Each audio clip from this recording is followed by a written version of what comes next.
About this year is the French Revolution. Last year I talked to you about the Reformation, which was really a war against the church. This year, in talking about the French Revolution, one can only describe it as a war against God. In the first part of my talk, I'll be giving you some background to the state of France before the Revolution, and in the second part we shall deal with the terror. So I should come on time for the second part, which is going to be far more interesting than the first part. I've also added, as we have so many Americans here, a few reflections on American attitudes to the French Revolution, especially that of Thomas Jefferson, which I think you'll find quite interesting. I shan't be criticizing Thomas Jefferson at all, I'm just telling you what he said. So I did feel rather... Any of you who've seen the film The Blues Brothers, when they went to that country music bar, that I'd like to have a kind of cage along here in case all the bottles start flying through the air. I was surprised to hear there are some people who haven't seen the Blues Brothers. Well, anyway, to go back then to 1789, the year the French Revolution began, France was the most populous and prosperous country in Europe. Paris was its largest city. It had a population of 650,000, who were the best educated and most excitable people in the whole of Europe. Despite this prosperity, there was, however, great social inequality in France, and there are many aspects of French life in which reforms, and even drastic reforms, were needed when Louis XVI came to the throne in May 1774. As you probably remember from the Reformation, if the Church had reformed herself in time, the Reformation wouldn't have taken place, and if all the reforms that were needed in France had been implemented before the Revolution, then the Revolution wouldn't have taken place. The French state, as it existed at that time, had developed since the early Middle Ages by a haphazard process of military conquest and dynastic marriages. The independent feudal domains, which had been progressively absorbed into the Kingdom of France, varied in size from the huge province of Brittany to the narrow strip of Flanders. Even the precise number of provinces in pre-revolutionary France is uncertain, but there were at least 39 provincial governorships. In almost every case, all the provinces, however small, had been allowed to keep their local laws and customs. Apart from royal edicts on certain general issues, there were no laws or administrative practices which applied to the entire realm of France. Southern provinces were regulated by written Roman law, but in the Pyrenees, which of course is in the south, local customs reigned supreme. This was also the case in northern France, where there were 65 general customs and 300 local ones.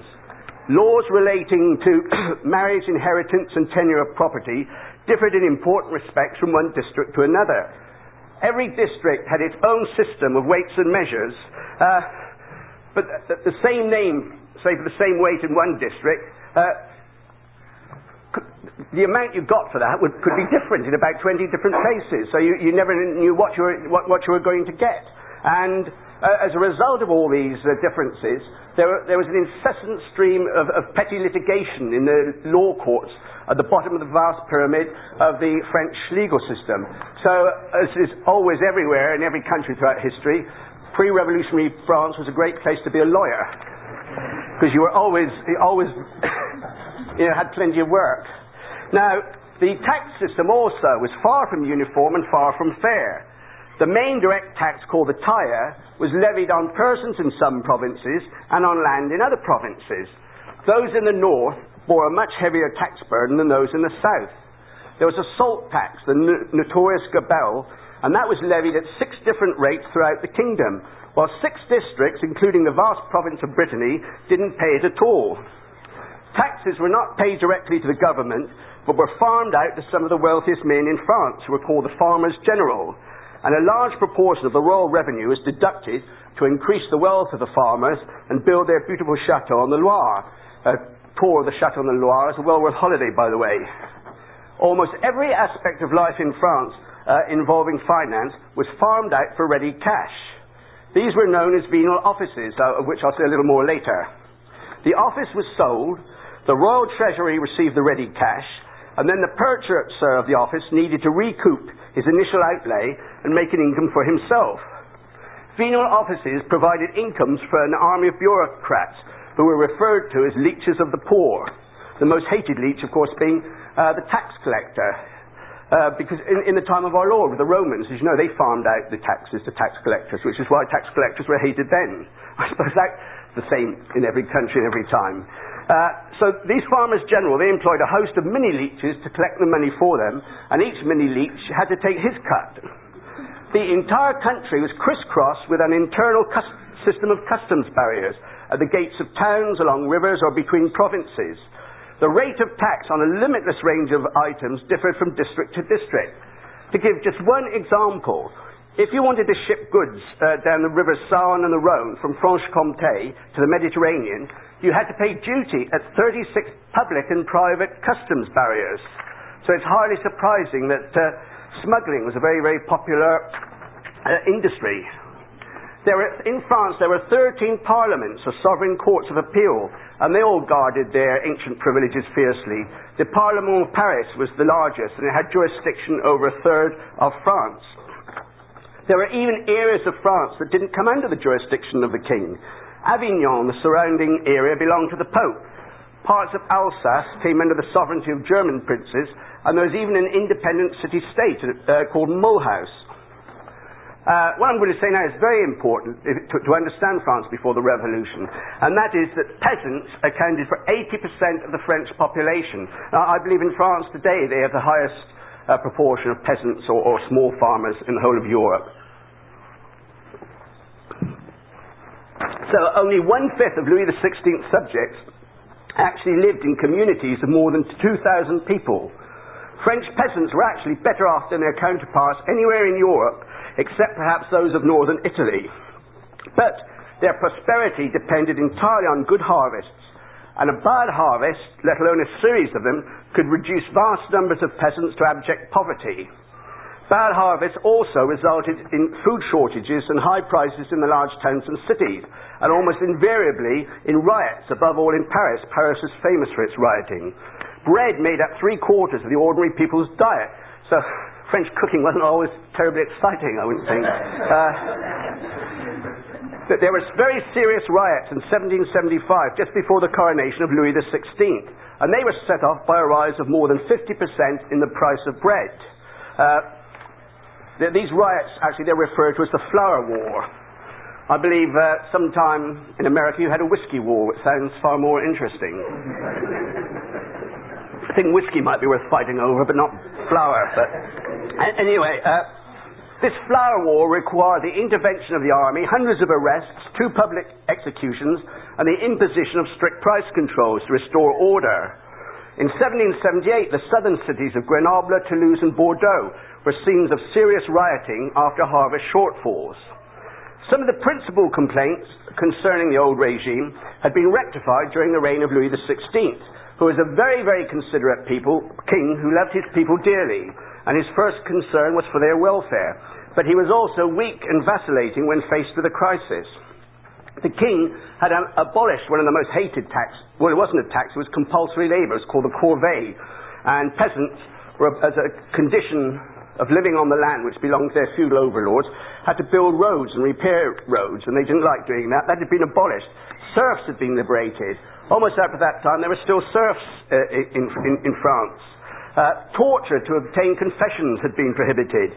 The medieval guild system, which some people found far too restrictive because it made it hard to get into certain professions, that had been abolished.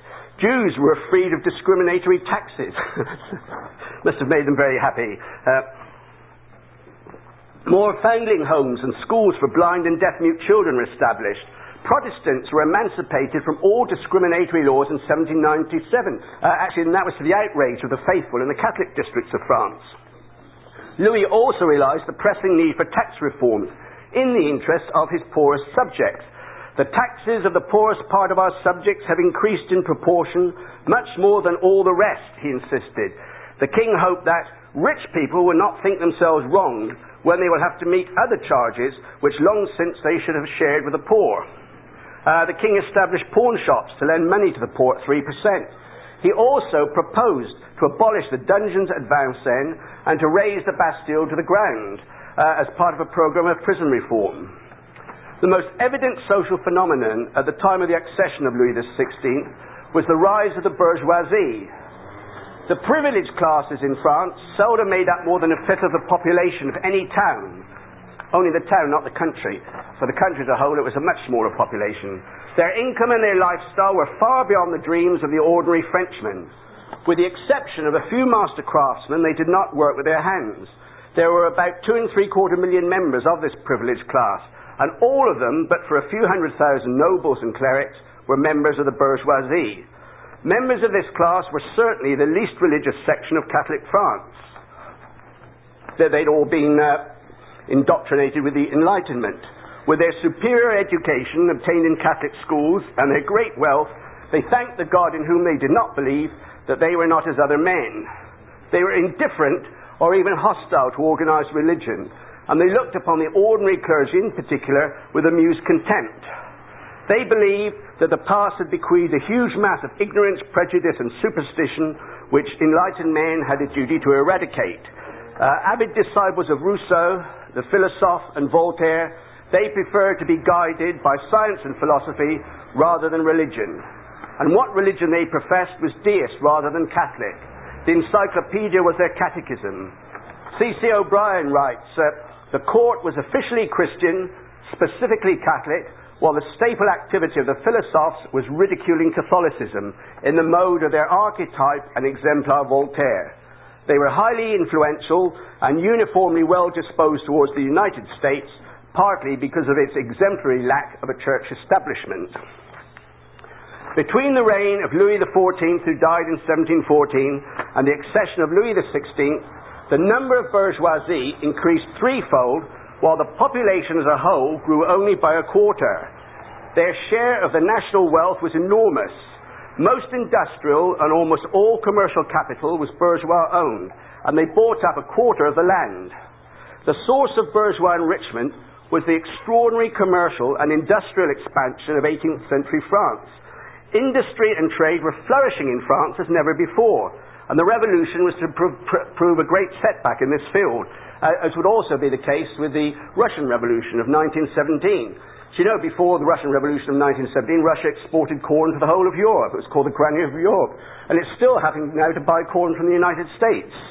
Simon Schama, in his book Citizens, and if you want to get a book on the revolution, that's really one to begin with, Simon Schama's book Citizens, or William Doyle's Oxford History of the French Revolution. So Simon Schama says, the old regime then was not a society doddering on its way to the grave. Far from appearing moribund, signs of dynamism and energy may be found wherever the historian looks. Despite their supposed devotion to philosophy and science, the bourgeoisie were motivated by two principal preoccupations, one might even say obsessions. The first was to increase their wealth, particularly by buying government stock, and the acquisition of more and more land, both for its intrinsic value and for the social prestige that it imparted. Their second preoccupation was the acquisition of noble status. Their relationship with the aristocracy was certainly one of love-hate. They despised the nobles as social parasites, but wished to become nobles themselves.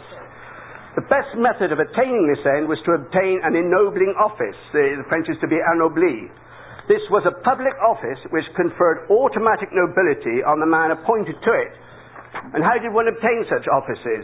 The answer is that one purchased them, hence the term venal offices. Selling public offices had become an essential source of revenue for the French crown, and there were at least 50,000 of them during the reign of Louis XVI. Once an office had been purchased, it could, by payment of an annual tax, be passed on to the heirs of the office holder or resold to a third party. The insatiable desire of the bourgeoisie to obtain these offices made them an excellent financial investment, and the price of these offices rocketed up in the decades prior to the revolution. Only 3,700 of these offices conferred automatic nobility, and in most cases they needed to be held by the same family for 2 generations before the noble title could be inherited. One very interesting office was that of the King's Secretary. If you became the King's Secretary, you were ennobled immediately and completely, and being the King's Secretary involved no duties whatsoever. You didn't have to do anything. You just paid a vast sum of money to become the King's Secretary, and the King had 819 secretaries. who did nothing at all, but all became nobles automatically as a result of obtaining this position. This office was despised by the ancient and hereditary aristocracy. They really looked down on these bourgeois parvenus, and they called these offices soap for scum, savonnette à vilain in French. Through the purchase of venal offices and other avenues for entering the noble state, about 7,000 people left the bourgeoisie for the nobility during the 18th century, which, with their families, amounted to a total of about 40,000 new members of the aristocracy. It has been estimated that at least a quarter of the French nobility in 1789 had been ennobled since the beginning of the century, indicating that the nobility was an open elite and not a hereditary caste apart from the rest of the people. The ancient noble families considered that the essence of nobility lay in the fact that it was hereditary, passed on from fathers to their children in the blood. The true nobility, they believed, were those whose lineage was lost in the mists of time. Those who were ennobled, they said, could ape them, but they could never really join them. There was a distinct lack of logic in this attitude, as the conferring of nobility was a prerogative of the king. No matter how far back you went in the midst of time, a noble title had originally been conferred by the king.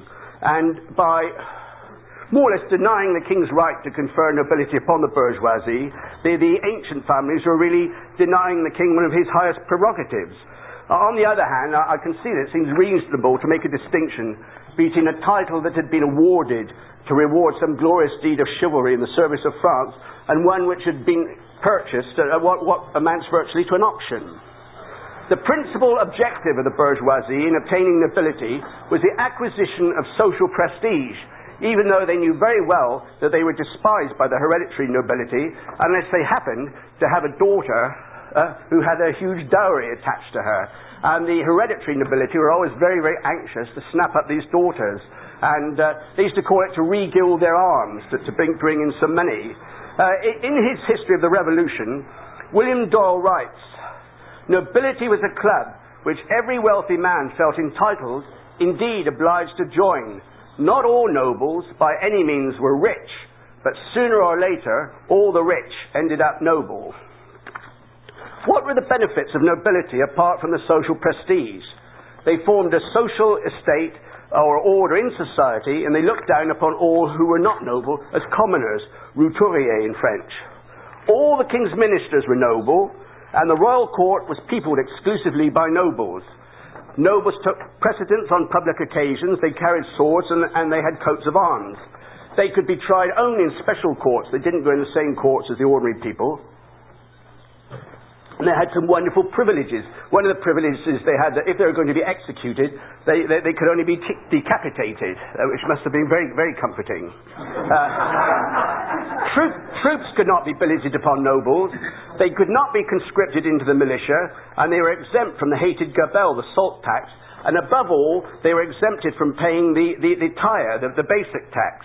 The privilege of not paying tax dated right back to the Middle Ages, when every nobleman was obliged to risk his life in the service of his country, and they weren't expected to contribute money as well. Well, at the time that sounded quite reasonable. There is no exact information on the number of hereditary nobles. Estimates range from 120,000 to 350,000. They owned about a quarter of the land in France, which was a proportion already equalled by the bourgeoisie, but they also possessed feudal rights over their tenants. Commissions in the army were restricted to nobles. You could never be an officer in the army unless you were a noble. And they could be purchased. So you could purchase a commission in the army. You couldn't in the Navy, because in the Navy, which Mr. Fallon will confirm, being a sailor himself, in the Navy your prime quality needed is skill and ability. So if you didn't know what you were doing, you could crash a ship into the rocks or sink it. So in the Navy, you got on in the Navy by ability. But anyway, very few hereditary nobles wanted to join the Navy because it wasn't a terribly pleasant life in those days, even for officers. There's a popular prejudice that the numerically insignificant nobility possessed all the political power in France. This had ceased to be true long before the Revolution. Louis XIV had initiated a very successful policy of concentrating most of the more powerful nobles of France at Versailles, bestowing artificial offices upon them and absorbing them completely in the complex and often ludicrous etiquette of court life, thus taming and domesticating the higher nobility who had previously presented the most serious threat to the royal authority. The effective government of France was not in the hands of the nobility, but in the hands of a plutocracy in which the majority of nobles had no share at all. There's been no more accurate description of what took place during the French Revolution than that of the historian F.E. Grunfeld, who writes, "The French Revolution, therefore, was the essentially chaotic and often violent process by which political power passed into the hands of those who already possessed economic power. In the words of one economic historian, it made the bourgeoisie the masters of the world." The classic medieval division of society was into those who worked, those who fought, and those who prayed. Having discussed the first two classes on the eve of the revolution, it's necessary to examine the third, those who prayed. In law, the clergy ranked ahead of the nobility as the first estate of the realm, the custodians of its spiritual welfare and moral standards. The liberal view of the church in pre-revolutionary France is of an institution pervaded by ignorance and decadence. On the contrary, the ordinary French clergy were as a whole devout and dedicated to their parishioners, by whom they were loved. One of the greatest of all French historians, Alexis de Tocqueville, wrote, "I am not sure whether, despite the faults of certain of its members, there was ever a clergy more remarkable than the French at the moment of being engulfed by the revolution, more enlightened, more national, less limited in the performance of private virtue, or better imbued with public morality and religious faith. There was approximately one curé for every 400 inhabitants, and in the countryside he was almost invariably the only cleric ever seen by the peasants. In the towns there were cathedrals, collegiate churches, convents, hospitals, schools, and innumerable parishes, often in sight of each other. Education, care of the sick, and care of the poor were undertaken almost exclusively by the church, which owned about 1/10 of the land in France, and this brought in a vast income. All church income was exempt from taxation, but every 10 years a very large free gift was contributed to the royal revenue. This was raised by an internal levy on clerical income, of which the parish clergy were most unfairly compelled to pay half, which not surprisingly caused considerable resentment. The parish clergy were, in theory, entitled to 1/10 of their livelihood in cash or in kind from every member of their parishes. Many parishioners, however, managed to avoid paying this altogether, and even those who did pay very rarely handed over the whole 1/10. So the ordinary clergy, they wished ecclesiastical revenues to be more equitably distributed, and they wanted the wealth of bishops reduced, and parish priests to be assured of a decent salary. Since the Concordat of 1516 between Francis I and Pope Leo X, the king appointed the bishops and the abbots of the greater monasteries. Bishops were chosen exclusively from the ranks of the aristocracy, so if you're an ordinary person, you never had any hope of ever becoming a bishop. And they were usually the younger sons who often had no true vocation and for whom the office was seen solely as a means of providing an income. The notorious Maurice Talleyrand-Périgord is the most evident example of such a prelate. I wish I had time to talk to you about him. A wealthy bishop might have an income of 50,000 livres a year, while a poor country curé might have to subsist on as little as 300, although the average income for a curé was the very low sum of 700 livres. Even unskilled labourers earn more than this.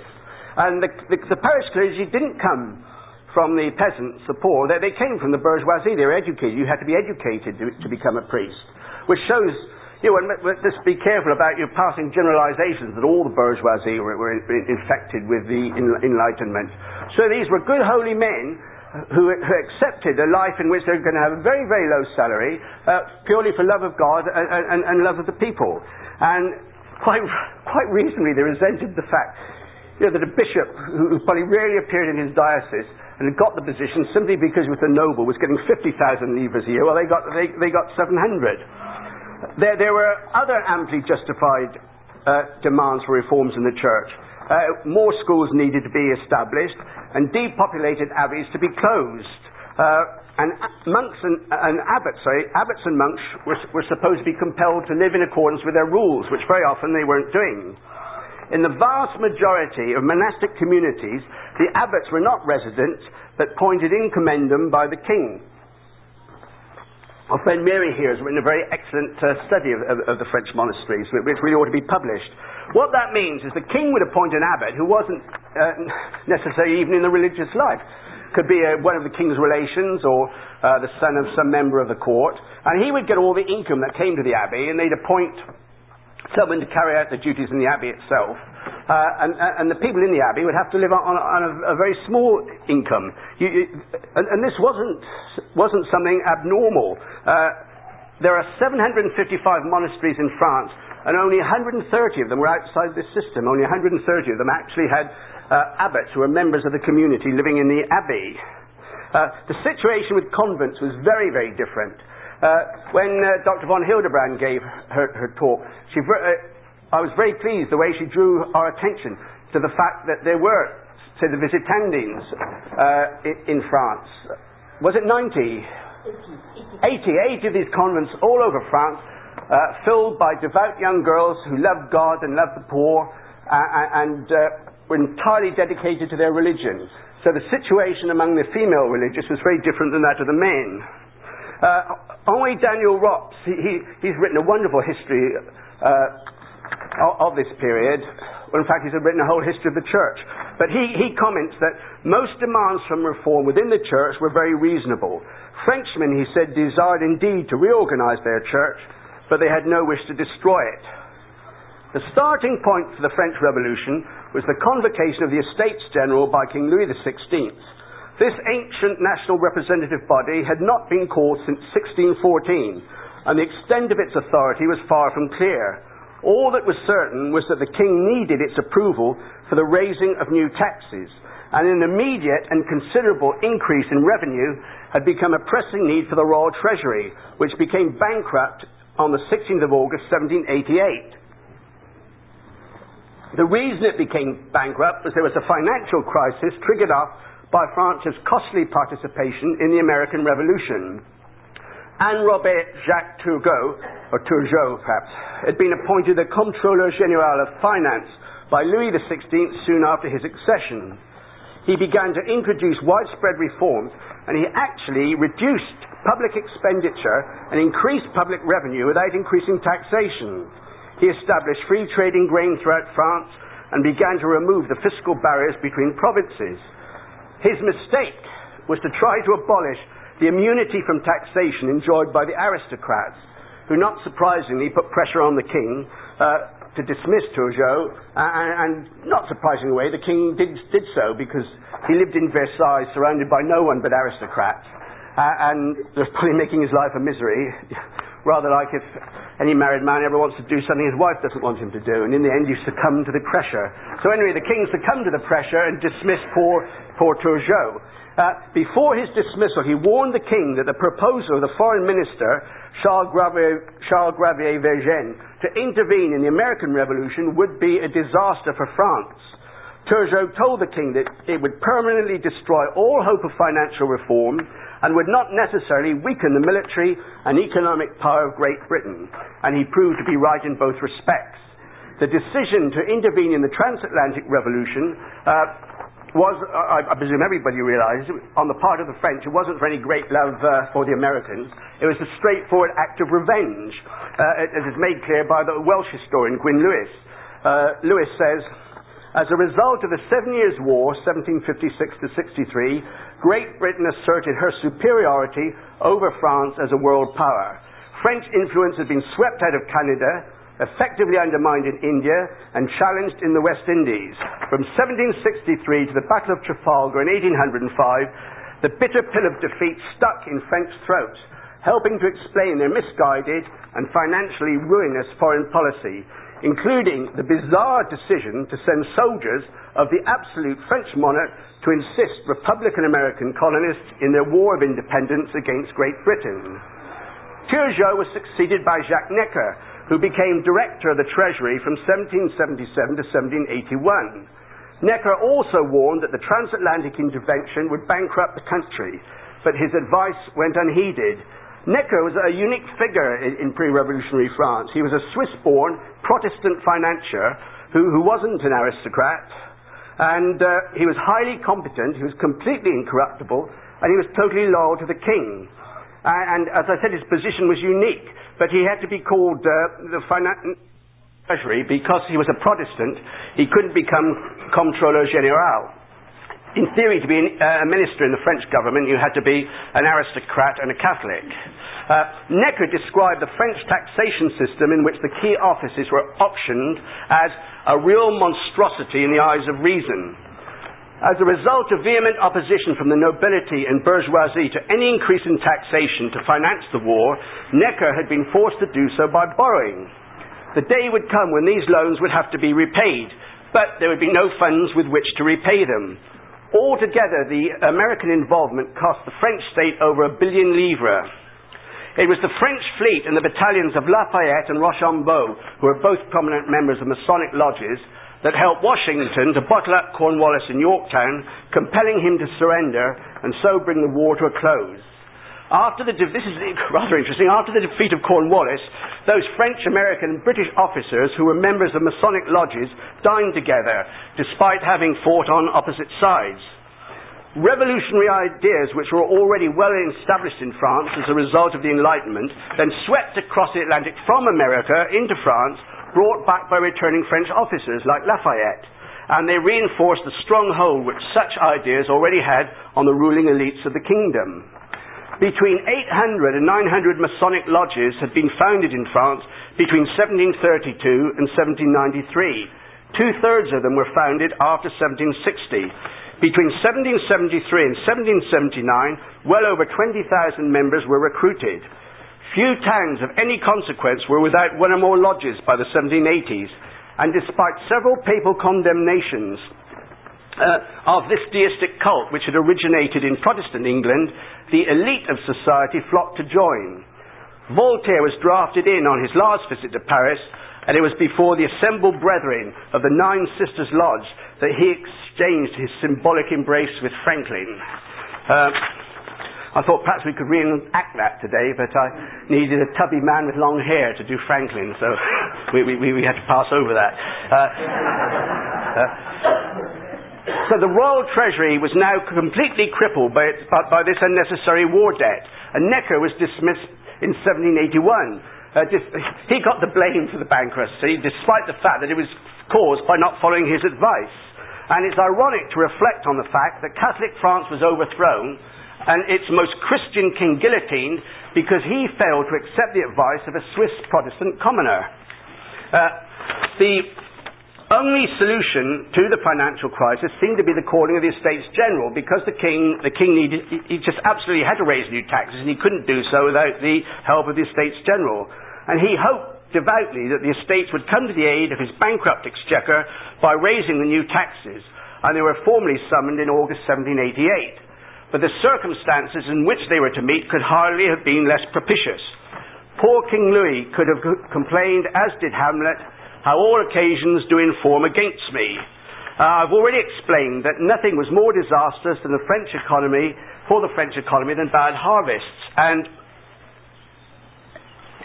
perhaps Father Breyer could explain to us how often God doesn't seem to help the good guys. You remember King David in the Psalms keeps saying, "How long, O Lord, how long?" And it seems that before the revolution, God was doing everything he could to undermine the king. The year 1788 was marked by merciless acts of God. A severe drought stunted the crops. A hailstorm raged from Normandy to Champagne, and it devastated 180 miles of usually fertile terrain. The winter, 1788 to 1789, was the severest in 80 years. Fruit trees perished by the thousands. The spring of 1789 loosed disastrous floods.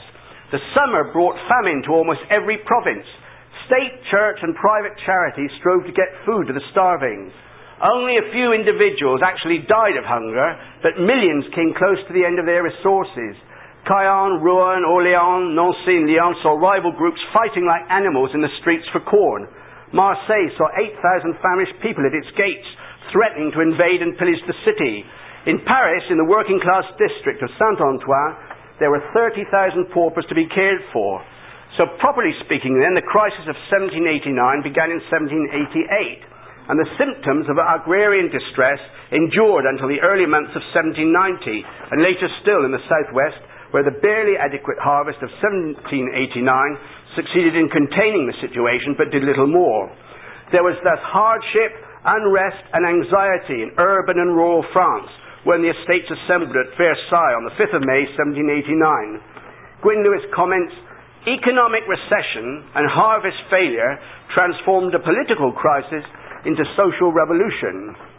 That's why I was saying it's a pity God couldn't have given a little help to the good guys, but there we are. I'm sure Father Brera can give us a reason why this sort of thing happens. So, yes, the first and second estates represented the clergy and the nobility, as I've already told you. The third estate, of whom 2/3 had a legal qualification, represented the rest of French society. So you can see there's trouble in store when 2/3 of the third estate are lawyers. But these people represented the whole of the rest of France, but those who were eligible to vote and to join this elite, they represented only a very small propertied bourgeois minority, which embodied everything represented in all the key areas of French business and professional activity. On the 27th of December 1788, the third estate had been permitted as many members as the two other estates combined. So there you've got the third estate is equal in numbers to the other two estates, and 2/3 of the third estate are lawyers. In a letter to Washington, Thomas Jefferson expressed great hopes as to what the convocation of the estates would achieve. In every event, he wrote, I think the present disquiet will end well. The nation has been awakened by our revolution. They feel their strength. They are enlightened. Their lights are spreading, and they will not retrograde. Jefferson maintained consistently that the French Revolution was a continuation and fulfillment of the American one, both revolutions being manifestations of one and the same spirit of liberty. Although the opening of the Estates General at Versailles on the 4th of May 1789 could hardly have come at a more inauspicious moment, no event appeared less likely to lead to a revolution. I'd like to read you the very lovely description written by Daniel Rops of the opening of the Estates General, which was really the opening of the French Revolution. You see, the general impression among people is the French Revolution was a spontaneous rising of poor, starving, hungry peasants. It rose up spontaneously and overthrew through the evil king and nobles. This is how the French Revolution began. As the doors of the Church of Notre Dame at Versailles swing open, the voice of an organ reaches the expectant crowds. Led by a cross-bearer, the procession comes into view. First to appear are hundreds of men dressed in sober black and small tricorn hats. Next, far more elegant, members of the nobility in black and white satin embroidered with gold, their plumed headgear stirring in the breeze.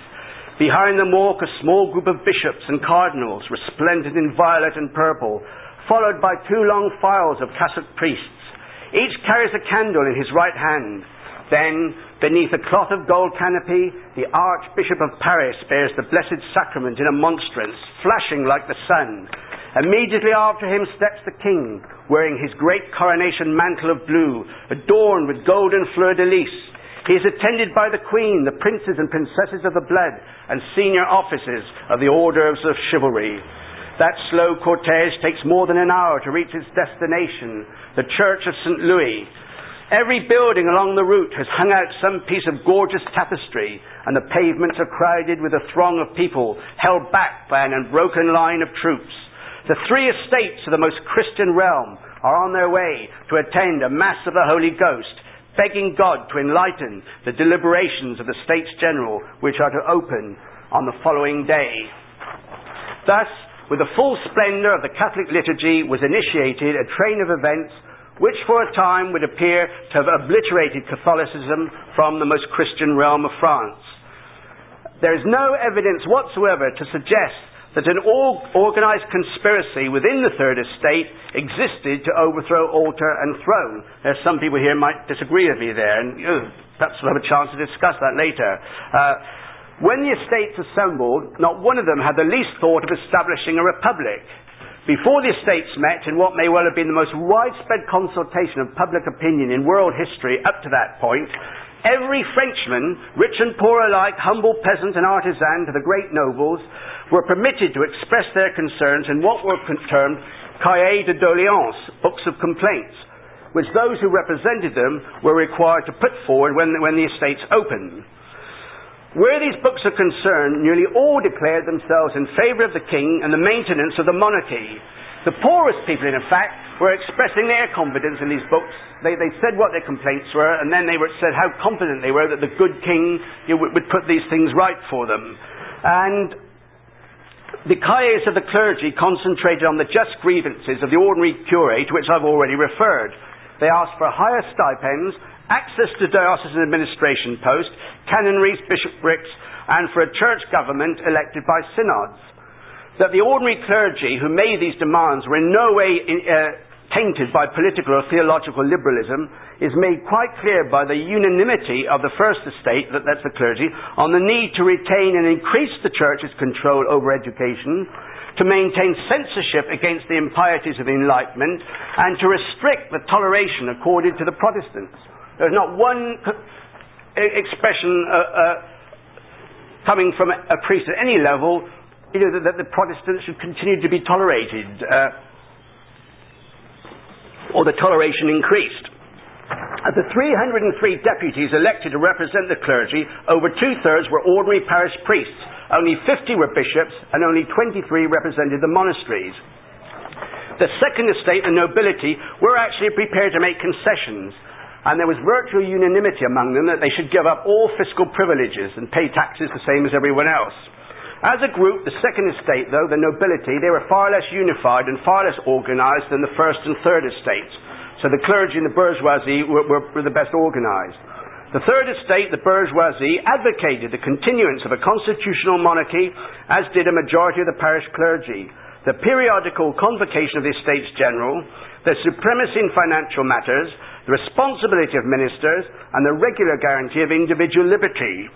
William Doyle in his Oxford History of the Revolution says this, hardly anybody, and certainly not the philosophes, dreamed of revolution or would even have understood the idea. Certainly they advocated a change in outlook, a way of looking at the world, less dependent upon religion and tradition. There's another history of the revolution written by a man called Forrest, and he says, the dominant figures of the Third Estates during the summer months of 1789 were almost all committed monarchists. Men like Mounier, Lally, Tollendal, Berjas, and Clermont-Tonnerre, who wished to prevent any overt attack upon the executive power of the king. They were the men who were in charge of the drive for constitutional reform, and they would dominate the constitutional committee established by the National Assembly. The cause of reform, it seemed, was safe in their hands. The perils of revolution safely averted. It reminds me of the Second Vatican Council, because hardly any of the bishops who arrived there thought for one moment of initiating a revolution in the church. Just as there was no suggestion of overthrowing the monarchy, there was no suggestion of depriving Catholicism of its status as the religion of the realm.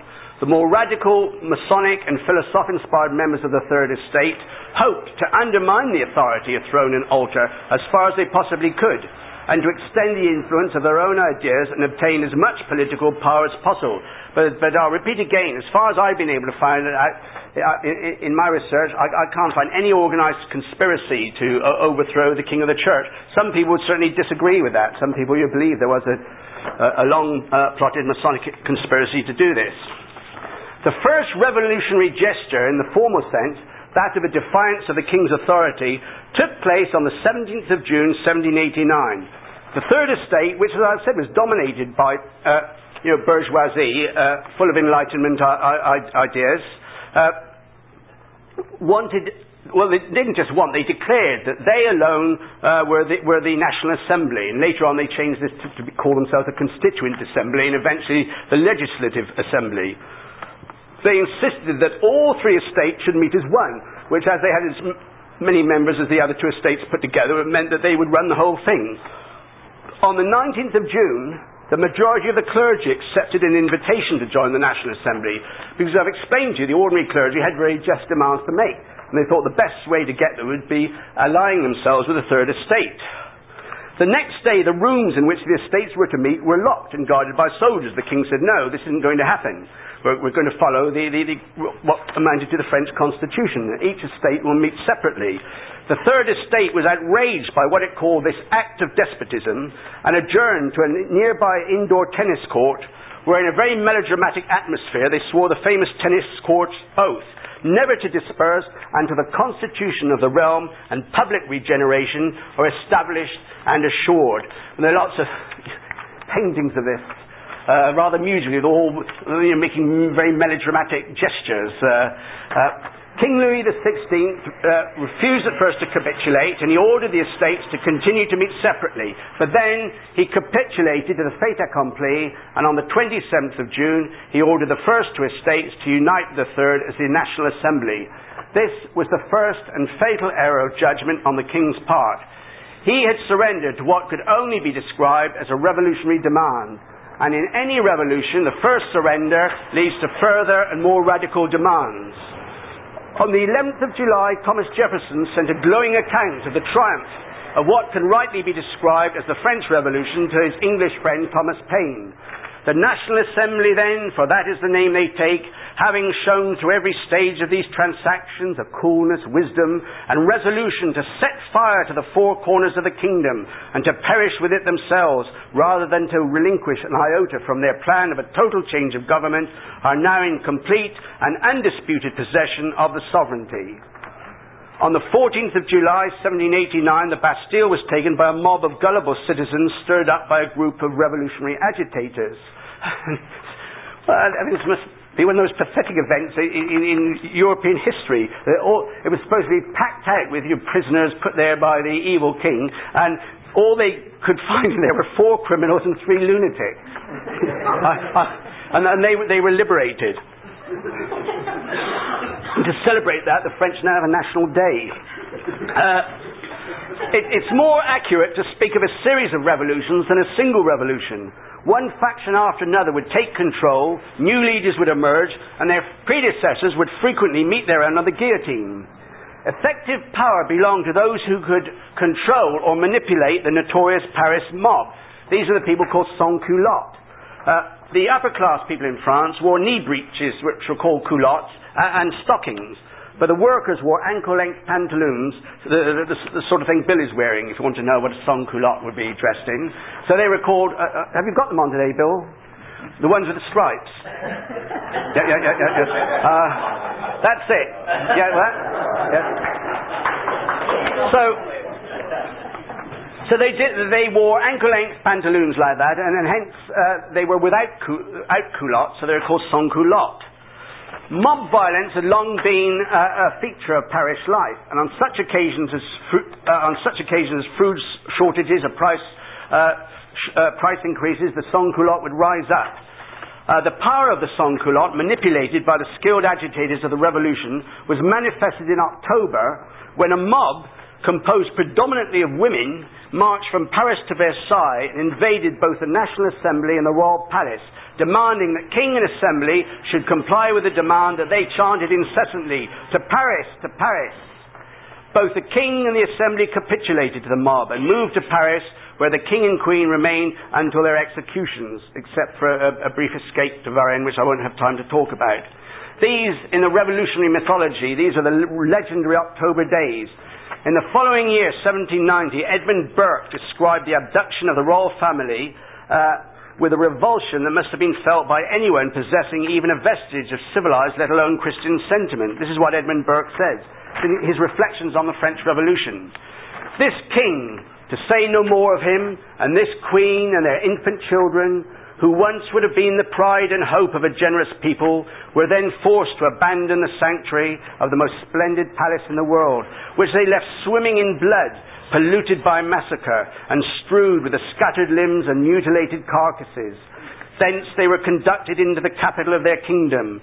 2 had been selected from the unprovoked, unresisted, promiscuous slaughter which was made of the gentlemen of birth and family who composed the king's bodyguard. These 2 gentlemen, with all the parade of an execution of justice, were cruelly and publicly dragged to the block and beheaded in the great court of the palace. Their heads were stuck upon spears and led the procession, while the royal captives who followed in the train were slowly moved along amidst the horrid yells and shrilling screams and frantic dances and infamous contumelies and all the unutterable abominations of the furies of hell in the abused shape of the vilest of women. Sounds like a description of the feminist movement, but after they had been made to taste, drop by drop, more than the bitterness of death, in the slow torture of a journey of 12 miles, protracted to 6 hours, they were under a guard composed of those very soldiers who thus conducted them through this famous triumph, lodged in one of the old palaces of Paris, now converted into a Bastille for kings. In his history of the Revolution, William Doyle notes that the central authorities of the regenerate French state were now at the mercy of Paris, and time and again over the next 5 years Parisians would intervene in national politics in the role of the self-appointed watchdog of the Revolution. There were periods when it can be claimed without exaggeration that those who control the Paris mob controlled France, due to the extent that the mob could intimidate the assembly. William Doyle remarks that in 1793, power now lay not with the Assembly, but with the new Paris Commune. This was greatly resented by the inhabitants of great cities such as Marseille, Lyon, Toulon and Bordeaux, who eventually took up arms to defend their interests in what was to be known as the Federalist movement. Their feelings were expressed by Jean-Baptiste Birotteau, the deputy for the Pyrénées-Orientales, when he stated in June 1793, "Anarchy has set up its throne in Paris. It reigns there by the use of terror, and its aim is to enslave the whole of France." How much more have I got now? You've got about 8 minutes. Oh, good, right. So now we're coming to the Declaration of the Rights of Man. On the 26th of August, 1789, the Declaration of the Rights of Man was promulgated. It was an explicit repudiation of the kingship of Christ. The French Masons actually boasted of the fact that the Declaration had originated in their lodges. The committee which drafted the Declaration of the Rights of Man included the Marquis de Lafayette, who had achieved fame in the American Revolutionary War and was a prominent Mason. Lafayette's wife, Adrienne, embroidered a Masonic apron for Washington, and Washington wore this apron when he presided over the supreme Masonic act of laying the foundation stone of the Capitol. So now when you see that stone, you can mention to people, "Oh, did you know the apron Washington wore was embroidered by Lafayette's wife Adrienne?" You see, a lot of people don't know that.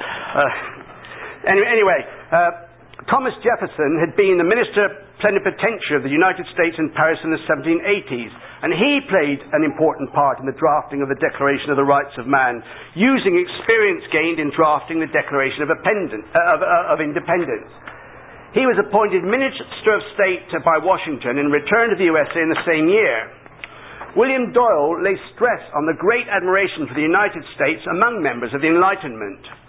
No doubt the original sympathy of the French government for the American cause, like the eagerness of their government to give encouragement and help the rebels, sprang from the desire to be revenged on the British for the humiliations of the 7 Years' War. By the time a formal alliance was struck between France and the United States, however, French interest in America had passed far beyond the desire to spite the British. People had begun to see in America all their dreams come true, a simpler, healthier, more virtuous society established in a virgin land of limitless possibilities, a new nation constituting itself from first principles. Much of what Frenchmen thought they saw in America bore little enough resemblance to reality, but the message was nonetheless powerful for all that. Enthusiasm for all things American engulfed the country. Benjamin Franklin, the American ambassador, and the very embodiment of the new nation's simple virtues, became the most sought-after man in Parisian society. The public was deluged with writings on all aspects of America and showed an insatiable appetite for more. America showed that new starts could be made, that it was possible to renounce a whole order and set up a new and improved one, that piecemeal reform was not the only road to improvement. It offered the prospect, hitherto merely a matter for theoretical speculation, of a nation establishing itself on the principle that the people were the ultimate sovereign power, which, as I learnt with great interest from David White a few days ago, was a principle put forward by John Milton. Now, this principle that the people are the ultimate sovereign power is the heresy that forms the basis of all the evils of the modern age. It claims, and this is very, very important, it claims that as legislators are elected by the people, they govern in the name of the people and as delegates of the people. From a Catholic standpoint, nothing could be more false. This is an error that tears God down from his throne and replaces him with man. It's an error which has since spread throughout the whole world and is taken for granted today by almost every citizen of every country, including Catholics, including most of the Catholic clergy. On the contrary, God is the sole source of all authority. Authority in the family, authority in the church, and in the state. When Pilate informed our Lord that he possessed the authority to crucify or release him, our Lord replied, "Thou shouldst not have any power against me unless it was given to thee from above." Those invested with authority in the state are obliged to govern not as delegates of the people, but as legates of God. The theory that the people are the ultimate source of authority has given rise to that concept of democracy condemned consistently and unequivocally by the popes. Now, the Church is not opposed to democracy if all that is meant by that is that legislators are elected by a ballot based on universal suffrage. What it cannot accept is that once elected, legislators govern as delegates of the people and have a mandate to legislate in accordance with the will of the majority. This evil concept destroys the basis of any objective standards of morality. In fact, this evil concept can be summed up in 3 words: we the people. Satan said the same thing in 2 words: non serviam, I will not serve.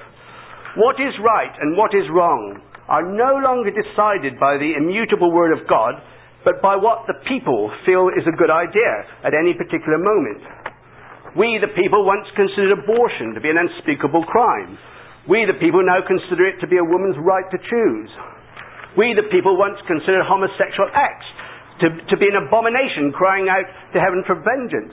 Now, we, the people, consider it to be an alternative lifestyle, and woe betide anyone who says anything derogatory about it. The fact I'm wearing a pink shirt, by the way, doesn't have any significance. So, in Ireland, divorce was prohibited up to just a couple of years ago. 97% of Irish married couples were still living with the person they had married. Now, in Ireland, we, the people, have said divorce is okay, so the law has been changed.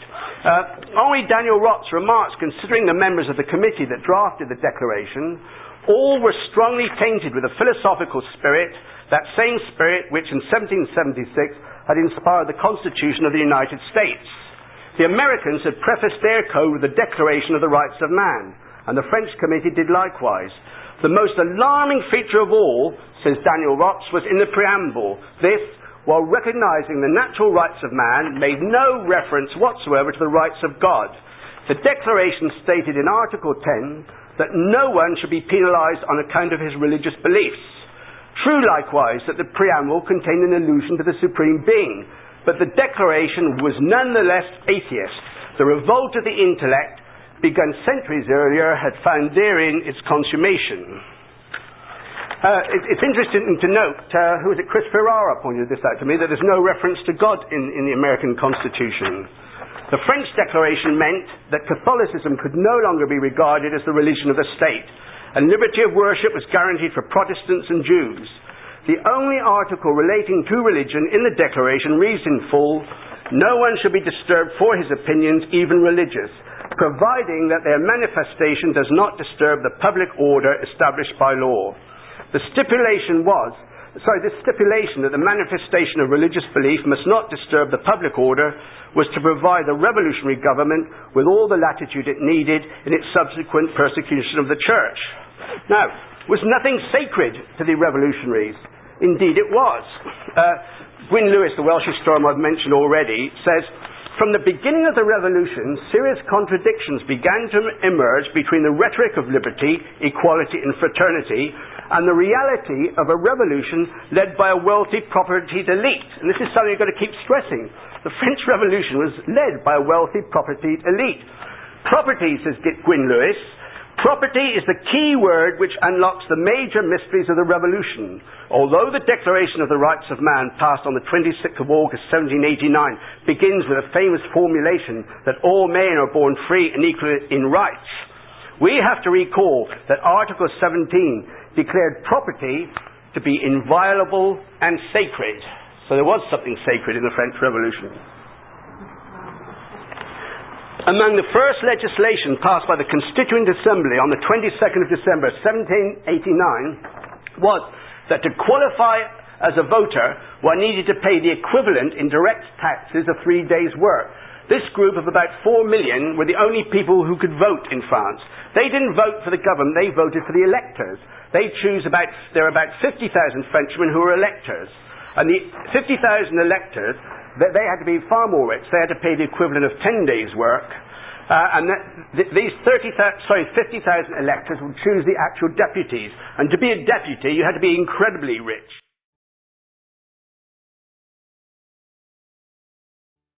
Just begin by quoting again the Welsh historian Gwyn Lewis, who writes, "From the beginning of the revolution, serious contradictions began to emerge between the rhetoric of liberty, equality and fraternity and the reality of a revolution led by a wealthy propertied elite. Property is the key word which unlocks the major mysteries of the revolution.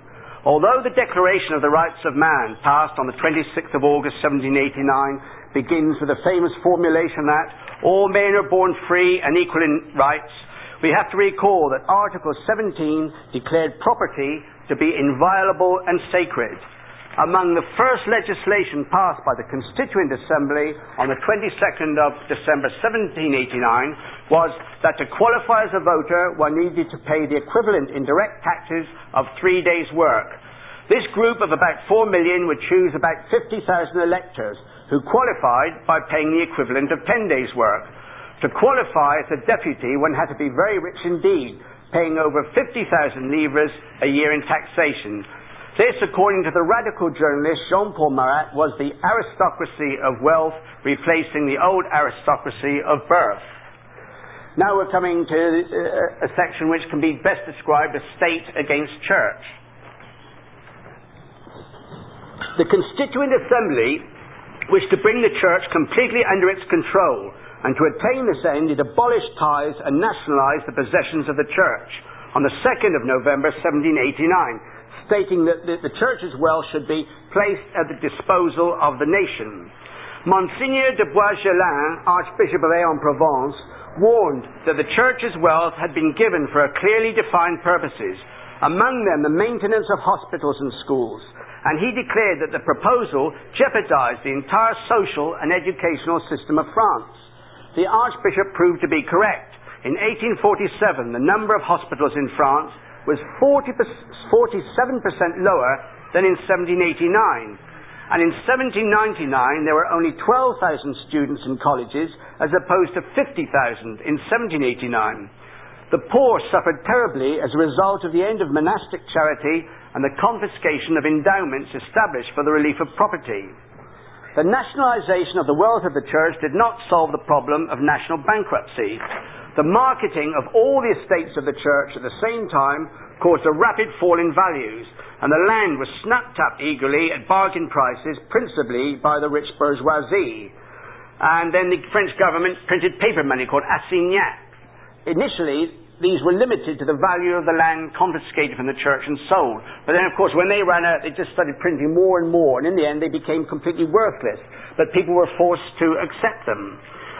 The salaries of the clergy were to be paid in future by an annual grant from the treasury. On the 13th of February 1790, monastic vows were abolished in the name of religious freedom, and the religious orders suppressed. The religious life had long been the target of scathing denunciations by the philosophe, Voltaire in particular. A life dedicated to God through prayer was considered by them to be useless and of no value to society. Along with the philosophe and liberal intellectuals, Freemasons were particularly active in denouncing monasticism as a way of life. Municipal officers visited all the religious orders of men and women and gave each member of the community the option of leaving. Those who chose to do so were promised an indemnity which would be sufficient for them to live upon.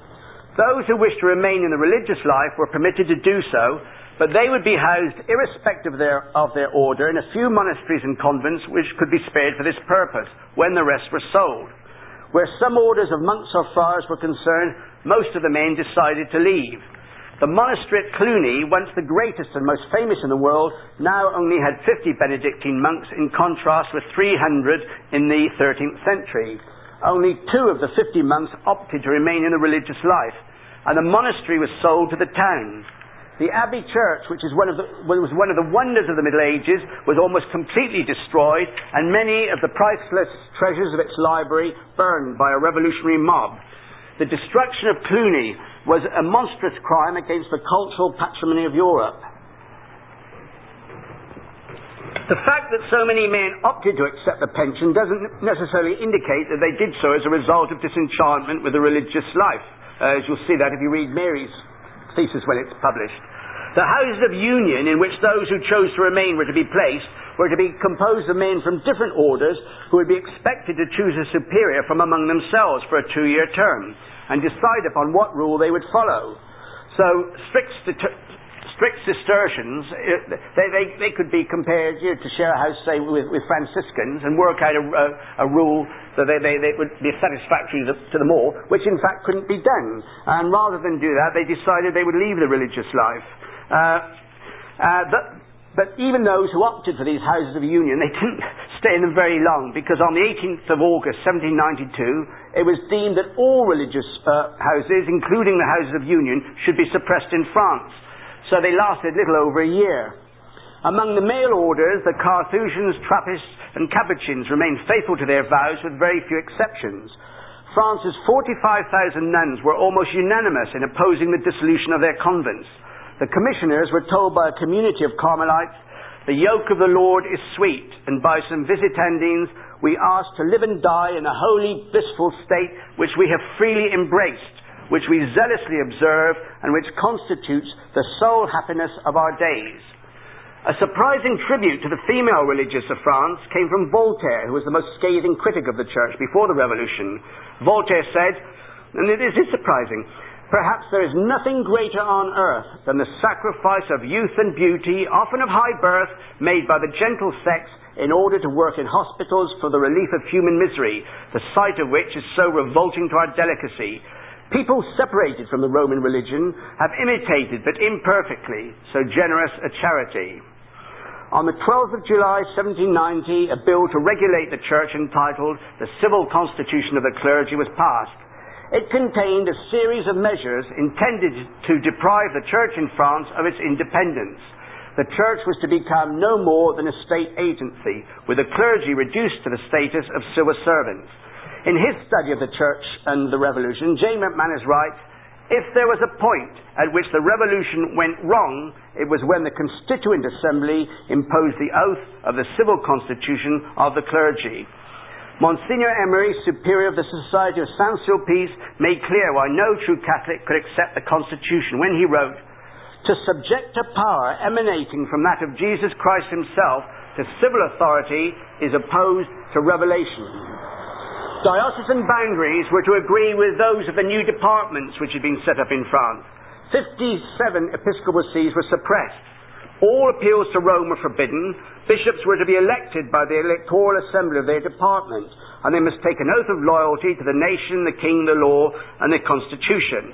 Now, I've just pointed out to you the electoral assembly was restricted to a very, very minuscule minority of the people in France, some of whom you would be Jews, atheists, Protestants, but they were all entitled to vote who they wanted to be their bishop, who they wanted to be their parish priest. Bishops were forbidden to seek the traditional bull from Rome confirming them in their office, and they were only permitted to inform the Pope that they had been elected as bishop. Parish priests were to be elected by the electoral assembly of their districts, which in practice were of course the rich bourgeoisie. Bishops and priests were thus commanded to swear an oath of loyalty to a constitution which in effect denied the Holy See any effective power over the church in France. Pope Pius VI urged Louis XVI not to sign the bill.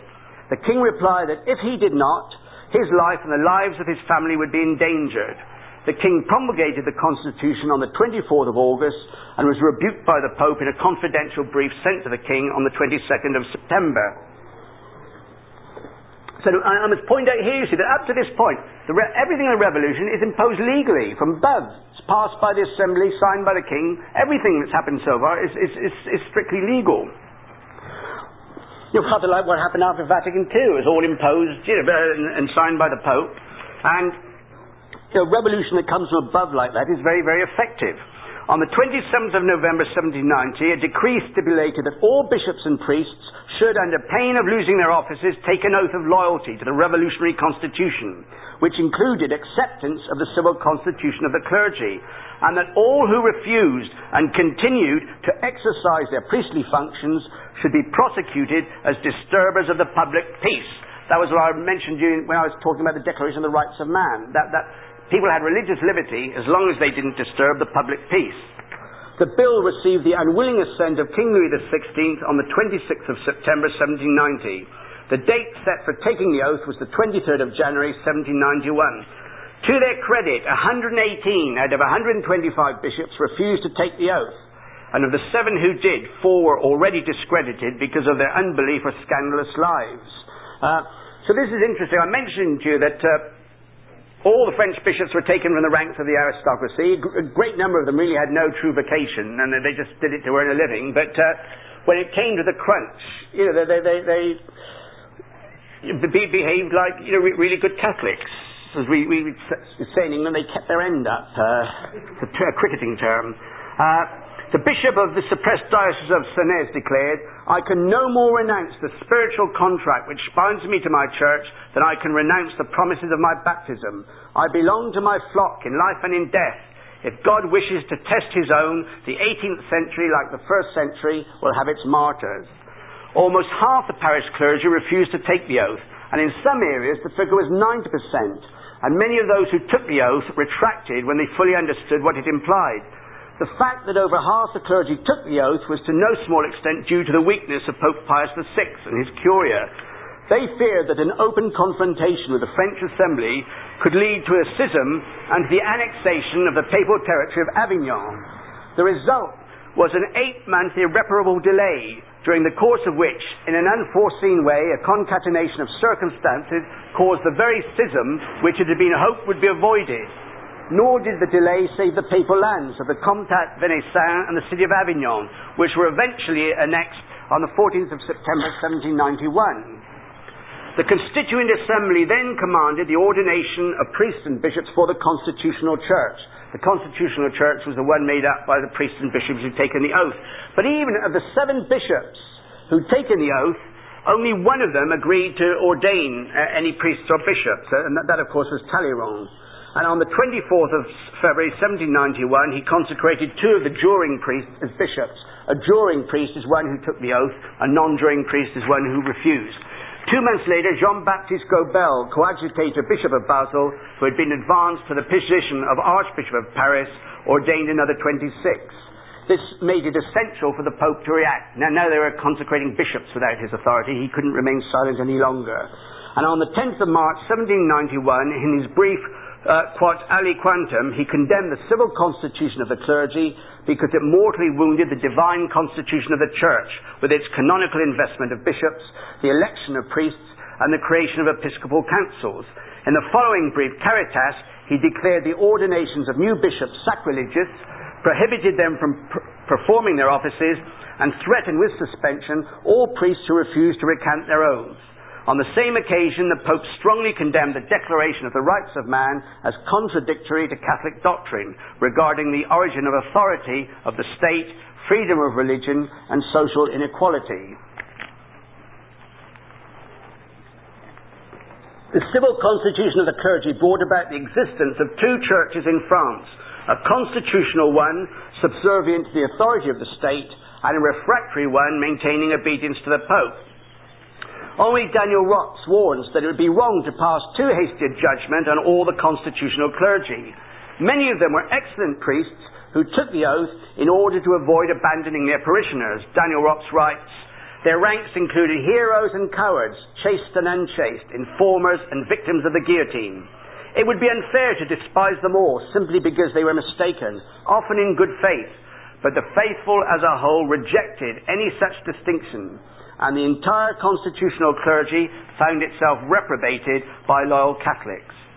On the 20th of September, the National Assembly legalized divorce and established the civil status, which deprived Catholic baptisms, weddings and funerals of any legal status. To this day, Catholics in France have to go through two weddings, a civil wedding recognized by the state and then a church weddings. These measures deprive the constitutional clergy of any credibility that some of them might have retained. Daniel Rops writes, "As for the constitutional church, it too experienced an increasing sense of anxiety. Priests and bishops who had sincerely embraced the revolution in the hope of seeing the primitive church reborn were disillusioned. The few citizens who attended their masses were often by no means edifying. The authorities whose business it was to protect them did not hesitate to employ them as instruments of power, ordering them to justify from the pulpit any measures voted by the assembly. The episcopal palaces were taken from their occupants on the grounds that their magnificence was not in accord with the simplicity of the ecclesiastical state. Public processions were forbidden. Objects of worship and piety, even crucifixes, were removed from the churches and their bronze melted down. The smallest gratuity was prohibited.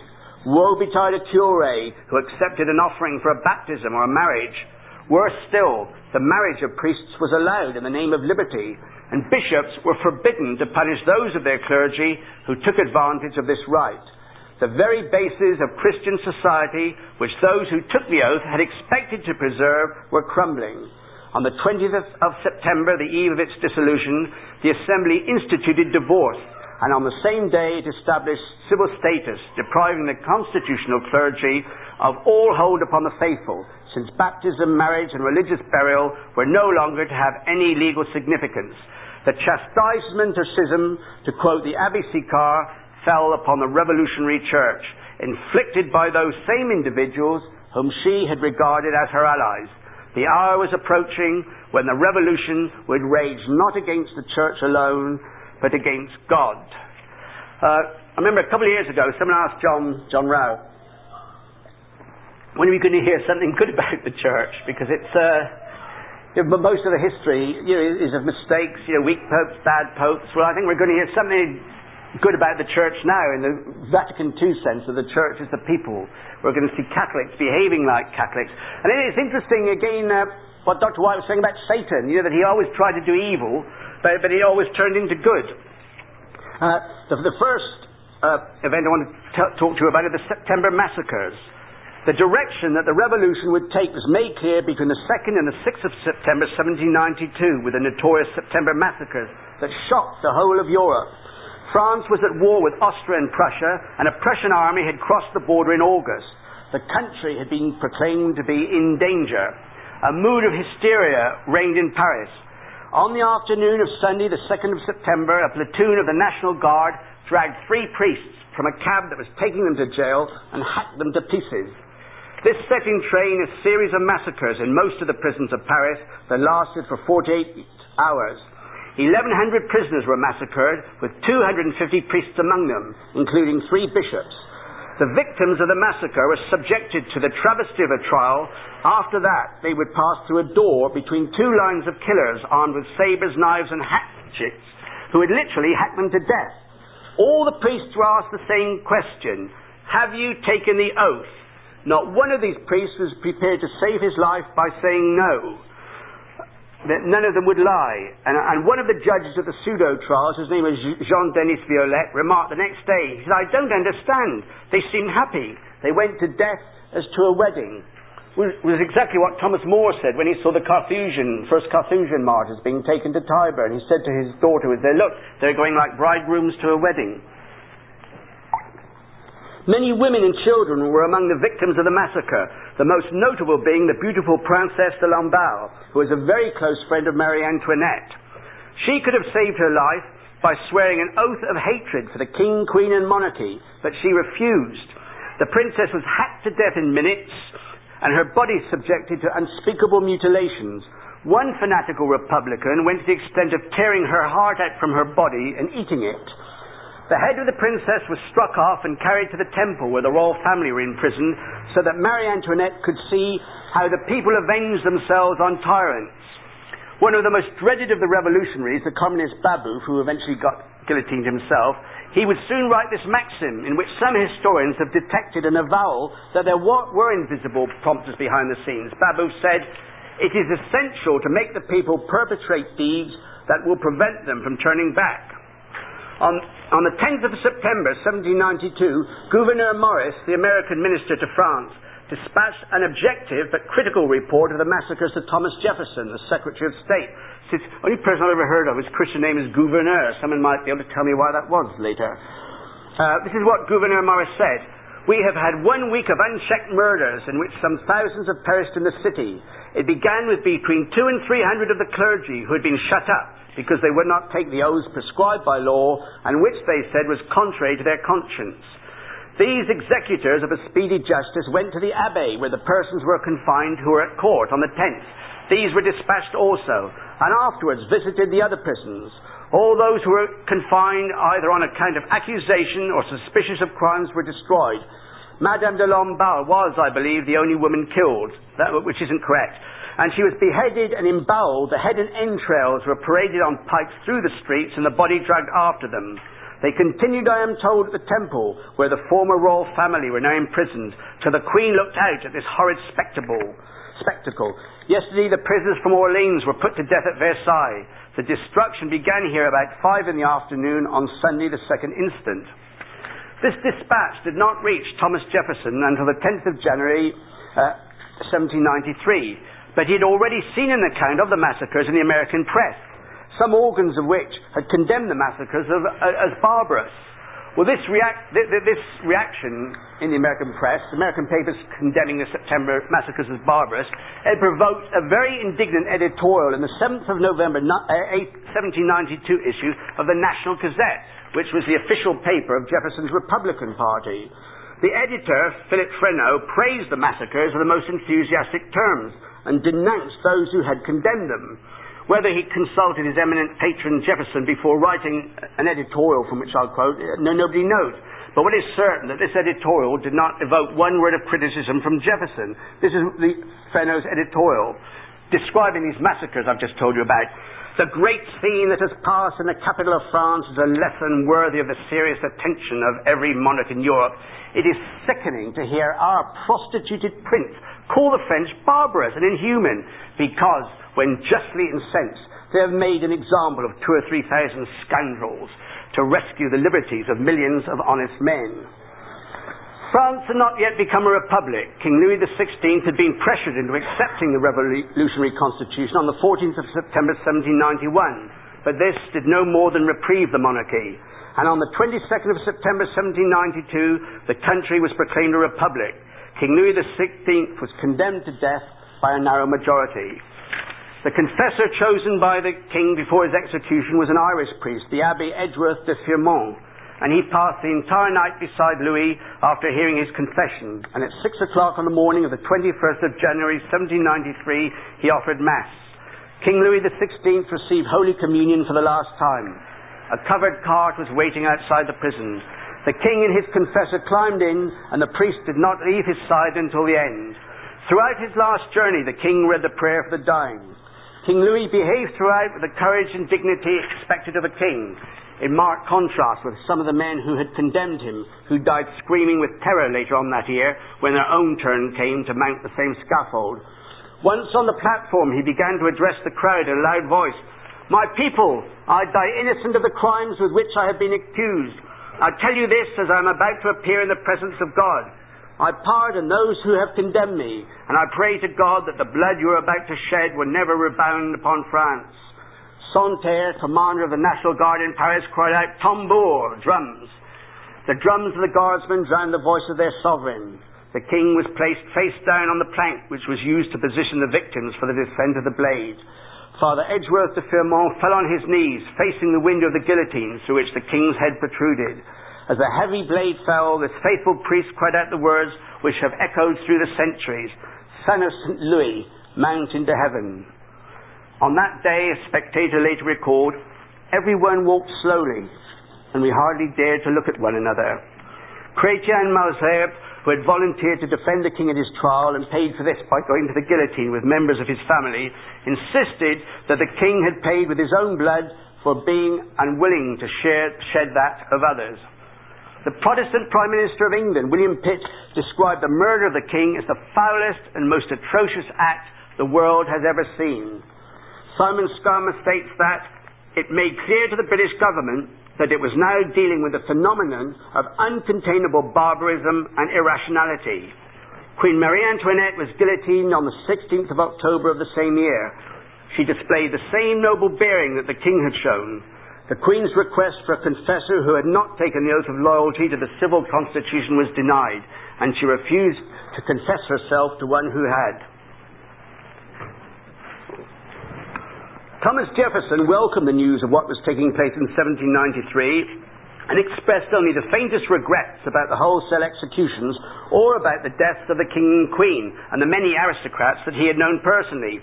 C.C. O'Brien remarked, Jefferson was a passionate devotee of the French Revolution, but he was also a calculating and subtle propagandist in its favour. Jefferson maintained that people should be forced to be free, although he didn't actually apply this principle to the slaves on his estate. He even justified the slaughter with an agricultural metaphor. Jefferson said, the tree of liberty must be refreshed from time to time with the blood of patriots and tyrants. It is its natural manure. And he looked forward to the day when a French Republican army would invade England and sweep away the monstrosities of crown, priests and aristocracy, so that he could come to London and dine with the victorious French general. On the 3rd of January 1793, a few days before the execution of the king, Jefferson wrote his famous Adam and Eve letter to William Short, his private secretary in Paris from 1785 to 1789. Jefferson really liked Short, and when he returned to the USA, he recommended him for the position of chargé d'affaires in Paris. But then he was very far from pleased when his protégé began to utter what Jefferson described as blasphemies against the revolution. Any criticism of the revolution was considered to be a blasphemy. In his famous Adam and Eve letter, dated the 3rd of January 1793, Jefferson castigated Short for these blasphemies and explained that while he regretted the shedding of innocent blood, it would be better to have only 2 people living still in every country in the world, provided they were free. Jefferson's entire case rested on what he considered to be an incontestable axiom, that the revolution had brought liberty to those who had previously been deprived of it. To call this axiom into question was nothing less than blasphemy. Here are his exact words. The liberty of the whole world was depending on the issue of the contest, and was ever such a prize won with so little innocent blood. My own affections have been deeply wounded by some of the martyrs to this contest, but rather than it should have failed, I would have seen half the world desolated. Were there but an Adam and Eve left in every country, but left free, it would be better than as it now is.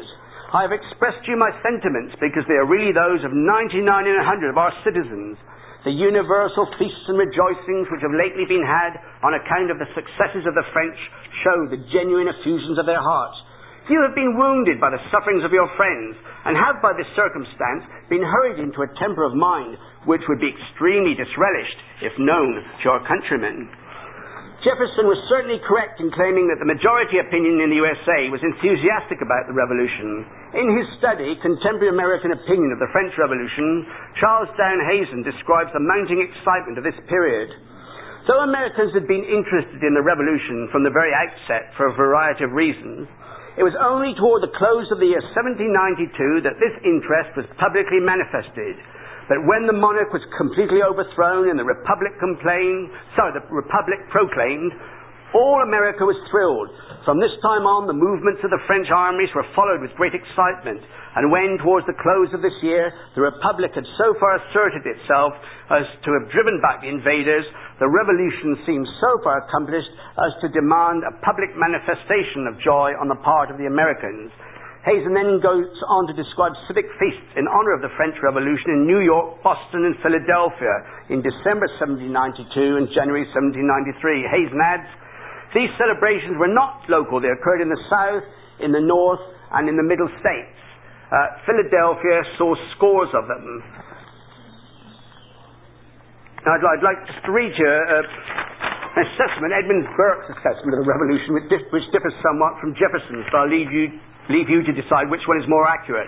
This is what Edmund Burke said. The French have proved themselves the ablest architects of ruin that ever existed in the world.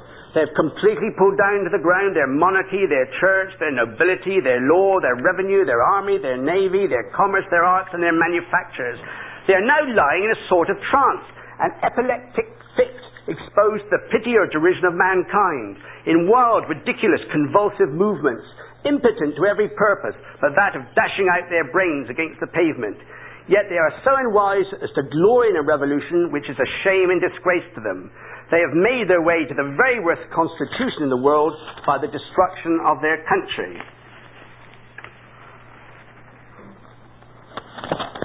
From September 1793 unto the guillotining of Robespierre in July 1794, the whole of France was engulfed by what became known as the Terror. The Terror was not formally declared by law, but was permitted and soon encouraged by the ruling powers. Henri Daniel Rops writes, Christian France was swept by a wave of fanaticism at once cruel, despicable and absurd, such as always experienced at times of mass hysteria. Determined atheists, loyal in varying degrees to the teaching of the philosophe, availed themselves of this opportunity to conduct operations whose purpose was nothing less than the suppression of all belief. It was not only against the Church that the revolution directed its attack, but against the faith itself, against God.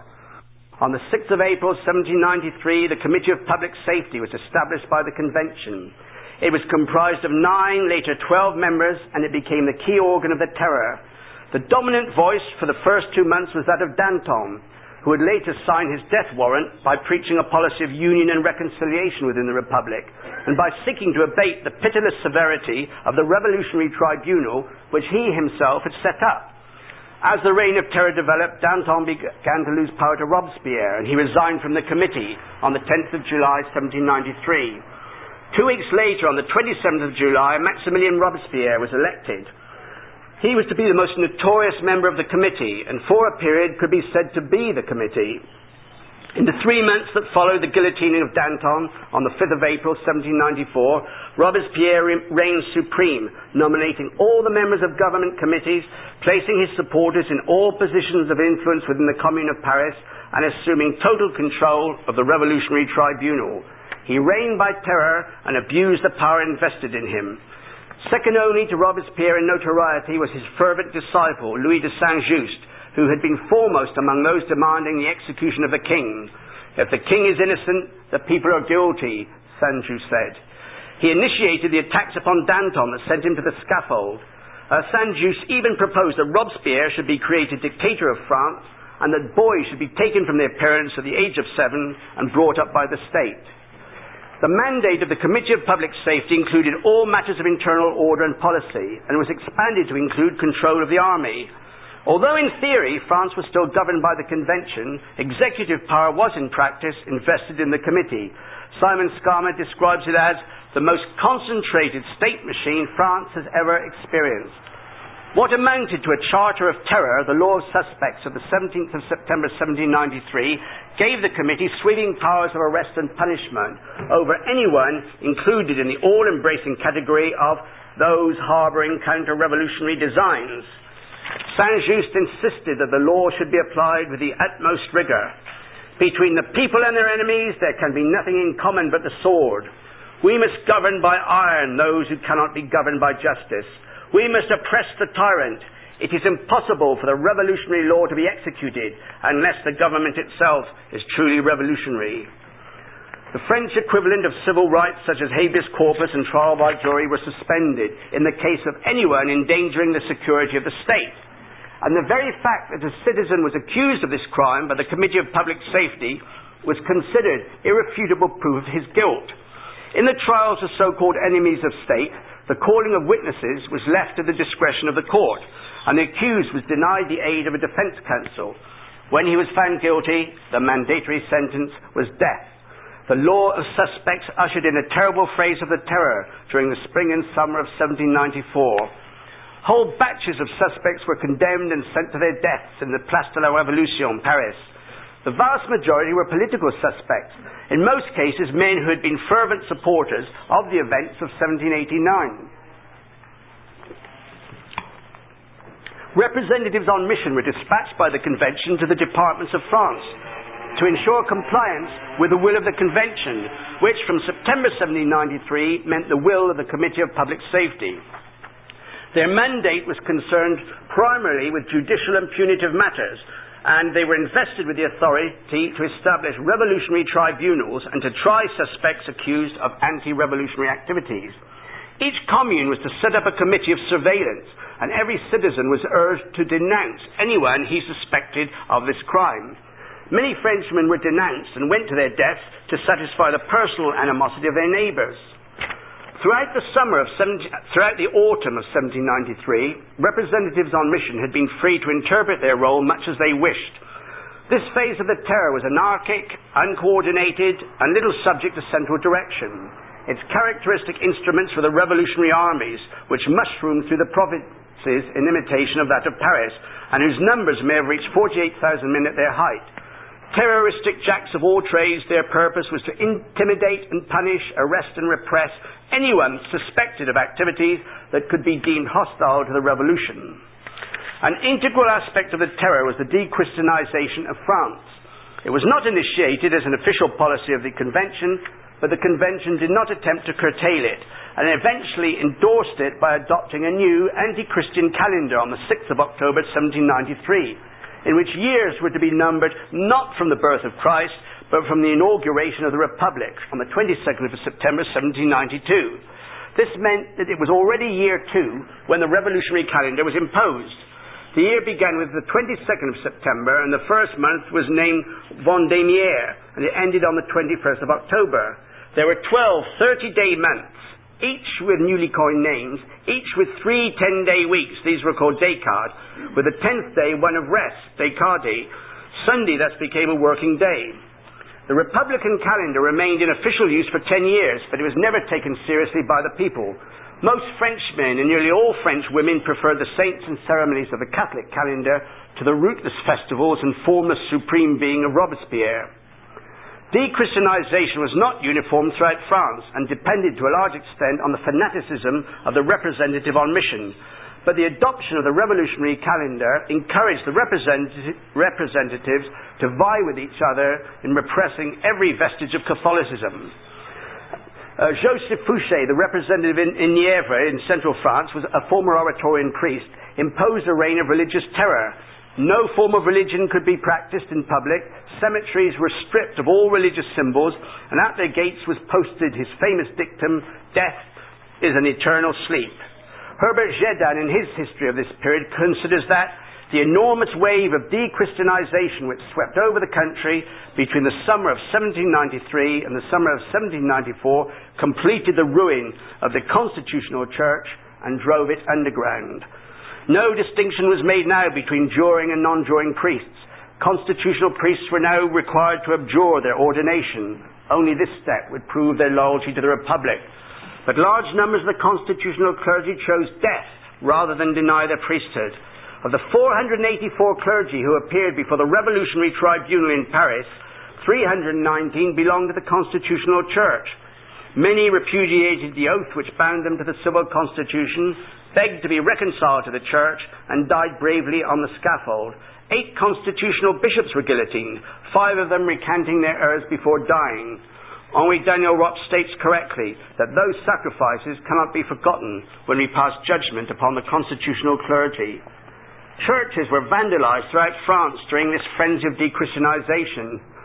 This actually sounds a bit like what happened after Vatican II, but images were destroyed, altarpieces slashed, stained glass windows smashed, liturgical books and holy pictures burned, and sacred vestments used in blasphemous parodies of Catholic ritual. The images of kings on the facade of Notre Dame were removed. There is scarcely a cathedral facade in France that does not bear traces of such vandalism. In addition to the destruction of Cluny, many great abbeys were razed to the ground, including Notre Dame de Montmartre, Royaumont, Longjumeau, and Jumièges. The word saint was removed from the names of streets, towns, and villages. Stone images of saints were solemnly guillotined. Clerical dress was forbidden, churches were closed throughout the land, and by the spring of 1794 remained open for worship only in the remotest corners of France. Despite this, Mass continued to be offered in secret throughout the country. In Paris, at the height of the terror, heroic priests offered Mass in 150 locations, and there were another 100 in the surrounding countryside. Along the route to the scaffold, there were always priests ready to give absolution secretly to those in the tumbrils. And if one of those chaplains of the guillotine, as they were called, was arrested, there was no lack of volunteers to take his place. 20,000 priests were terrorized into abjuring their orders, and 6,000 had given their renunciation the ultimate confirmation by marrying. The number of priests who died in the terror would have been vastly greater had not so many of them immigrated. Estimates of this number have been as many as 40,000, but this is, I think, certainly an exaggeration. It must be said to the credit of these priests that they refused to compromise with the revolution. But emigration was certainly an easier option than the persecution of the terror. But leaving in France did involve them in many sacrifices, both spiritual and material. Many were totally destitute when they reached the countries that they hoped would welcome them. Where most Catholic countries were concerned, they were swiftly disillusioned.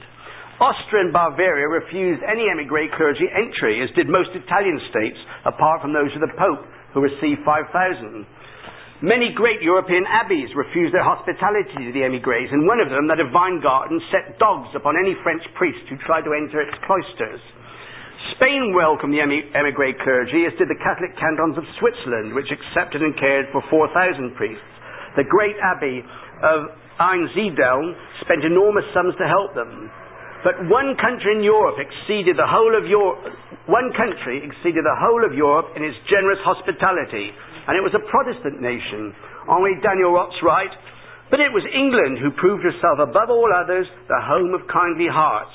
She was publicly thanked by Pope Pius VI, who offered her as an example to the whole of Europe. Nearly 10,000 priests and 31 bishops made their home in England. Latest Pitt spoke of them in these words: "Few will ever forget the piety, the irreproachable conduct, the long and dolorous patience of these men, cast suddenly into the midst of a foreign people, different in its religion, its language, its manners and customs. They won the respect and goodwill of all by a life of unvarying godliness and decency." Thanks to this contact, many of the prejudices against the Catholics vanished in England, and the presence of these French priests helped in a large manner to obtain for English Catholics full equality of rights, and also pioneered the renaissance of English Catholicism in the 19th century. The heroism with which so many of the clergy, religious and laymen sacrificed their lives for the faith marks what must be the most glorious page in the history of Catholicism in France, the eldest daughter of the Church. That's why I was saying that Satan tries to do evil, but it turns into good. And this was certainly the most glorious page in the history of French Catholicism. From February 1794, 850 priests who had been arrested in northern France and Belgium, which had also been conquered by the Revolutionary Army, were imprisoned in 3 old ships, formerly used for the transport of slaves. They were subjected to appalling treatment by their captors. Many died in hideous epidemics, and when an order for their release was signed in February 1795, 7 months after the death of Robespierre, only 274 of the 850 were left alive. All could have saved their lives by renouncing their faith, but they preferred to use their sufferings to intensify their spiritual lives. The heroism of the Carmelites of Compiègne will also remain an inspiration to every Catholic who truly loves the faith. They were brought before a revolutionary court and charged with remaining together as a community after their convent had been suppressed. One of the sisters asked the president of the tribunal why he called them fanatics. He replied, "Your fanaticism is your foolish attachment to your stupid religious practices." Upon which he cried, "There you are, sisters, we have been condemned for our religion. What happiness to die for our God." At the foot of the scaffold they renewed their vows, and then intoned the Salve Regina, which continued until the last of them was silenced. Hardly less sublime were the Sacramentines of Bolène. Before dying they thanked their judges and executioners, and one of them kissed the scaffold before mounting it. The Republicans referred to our Holy Mother Guillotine, or Sacrum Sanctum Guillotinam. In the city of Angers it was constantly in use, but could not cope with the number of prisoners. The Republicans investigated several means of mass killings, including the possibility of poisoning wells or fabricating a poison gas to asphyxiate the prisoners. But at Angers it was decided that mass shootings, called fusillade, would be the most cost-effective method of eliminating Catholics. A fanatical Republican living just outside the city at Avrier offered his field for the purpose. "Send out as many as you can," he said. "They will make good fertilizer." Catholics were marched outside the town in batches of 400. They were tied together in pairs, and the pairs linked by a long rope. Ditches had been dug on the previous evening. The victims were lined up in batches of 50 and then shot so that they fell into the ditches. Many were only wounded, and they were finished off with swords and bayonets. Half the victims were women. This became a standard method of execution for Catholic prisoners. At least 2,000 were murdered in this way between January and April 1794. The field where these humble Catholics died is now known as the Field of the Martyrs of Avrier, and the track that leads to it as the Path of Silence. On the 19th of February 1984, 100 martyrs of Avrier were beatified by Pope John Paul II, including 12 priests who were guillotined and not shot. Many favours have been obtained through the intercession of these martyrs. The crime for which these poor people, mostly peasants, humble artisans, weavers and domestic servants, were executed was fanaticism. In order to be guilty of fanaticism, it was sufficient to be related to a Vendéan soldier. I'll be telling you about the Vendéan War this afternoon. To have hidden a refractory priest, to have refused to assist at the Mass of a juring priest, or to have made a rosary. We read in the transcript of the trial of Blessed Catherine Cotenceau. Question: did you receive refractory priests at Chanteloup, and did you assist at their ceremonies? Yes, I did. When you had a constitutional priest, did you assist at his Mass? No, never. The judgment that sentenced her to death reads, she detested the priest who had sworn the oath and wanted to keep her former curé. She is a fanatic. The letter F for fusillade, shooting, was written in the margin. The procession from the prisons to the field where the shootings took place was such a terrifying spectacle that the inhabitants along the way closed their doors and shuttered their windows to avoid seeing it. A witness to these appalling spectacles wrote, "The air was heavy, as it is just before a storm. One could scarcely breathe, suffocated by fear." In the midst of this dark horror, the radiant faith of the martyrs could not be obscured. A witness of the martyrdom of Blessed Marie-Louise de la Saunière wrote, "It was a heartbreaking cortege. The unfortunates were going to their death, weeping and in torment, when suddenly a magnificent voice that seemed to have come straight from heaven began to sing. It was Marie-Louise de la Saunière. Radiant in her youth and beauty, she had a magnificent voice, sweet, calm, embellished by study, that comforted everyone to the point that the condemned who had just been weeping began to start singing enthusiastically. As they passed before the Church of the Trinity, a poor woman, badly clothed, shivering from the cold, stood by, watching the procession. Marie de la Saunière, moved by her misery, took off the shawl of silk and fur that she was wearing and gave it to her. At the sight of such beauty and such heroic charity, the procession stopped. Everyone, victims and executioners alike, looked on, moved and admiring. The officer, who was leading the military escort, touched to the bottom of his soul, came forward respectfully to Mademoiselle de la Saunière and proposed marriage to her in order to save her life. "I would like that," she replied, "but on condition that you also save my mother and my sister." The officer, an honest man, answered that he could not do so, as it would be a promise that he could not keep. Very simply, the young girl replied, "Then let me die." With a voice even stronger than before, she took up the hymn to the Virgin Mary that she had been singing and continued on her way.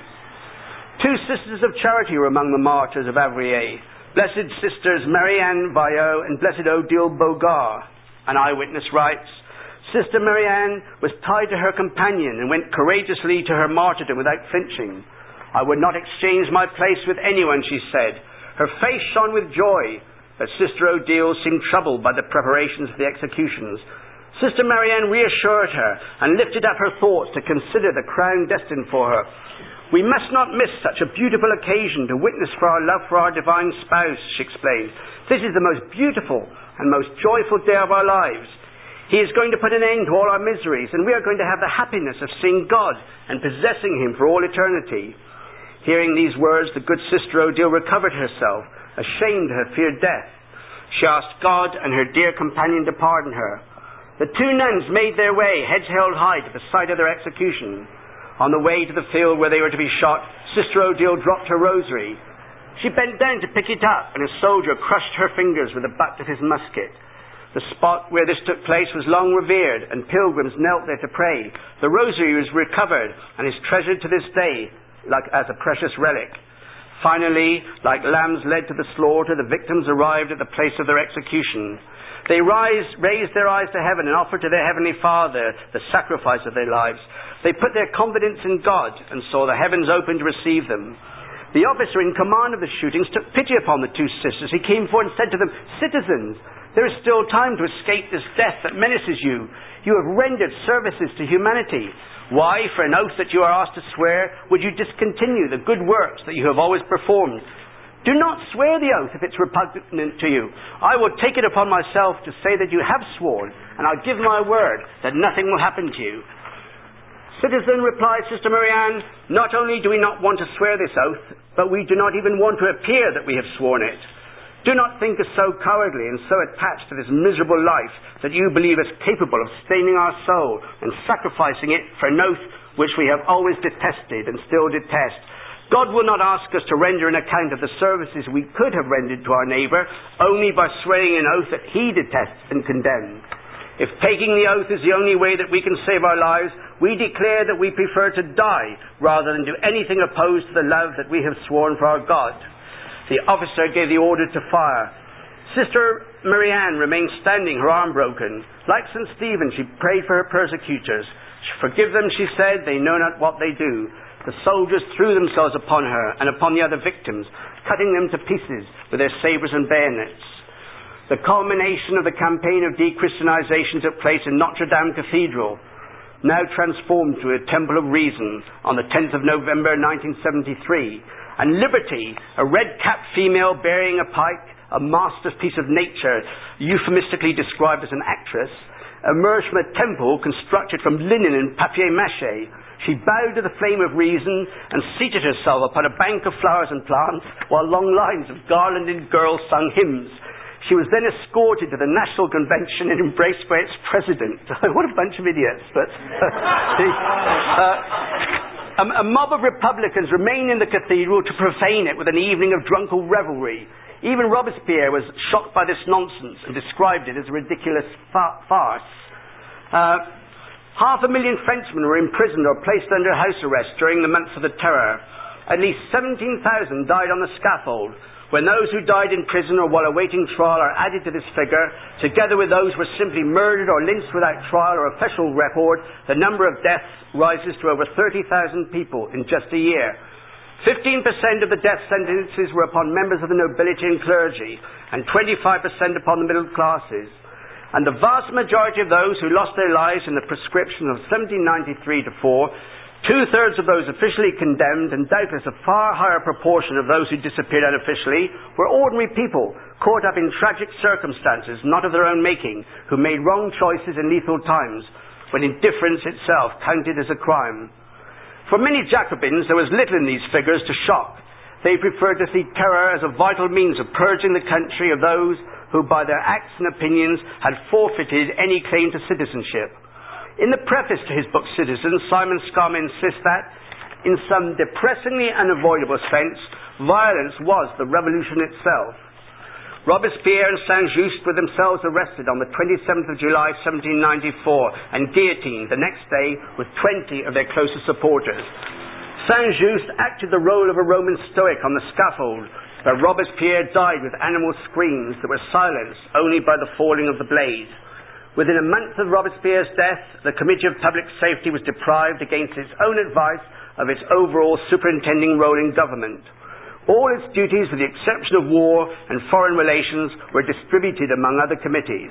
The central institution of terror and revolutionary government had been dismantled.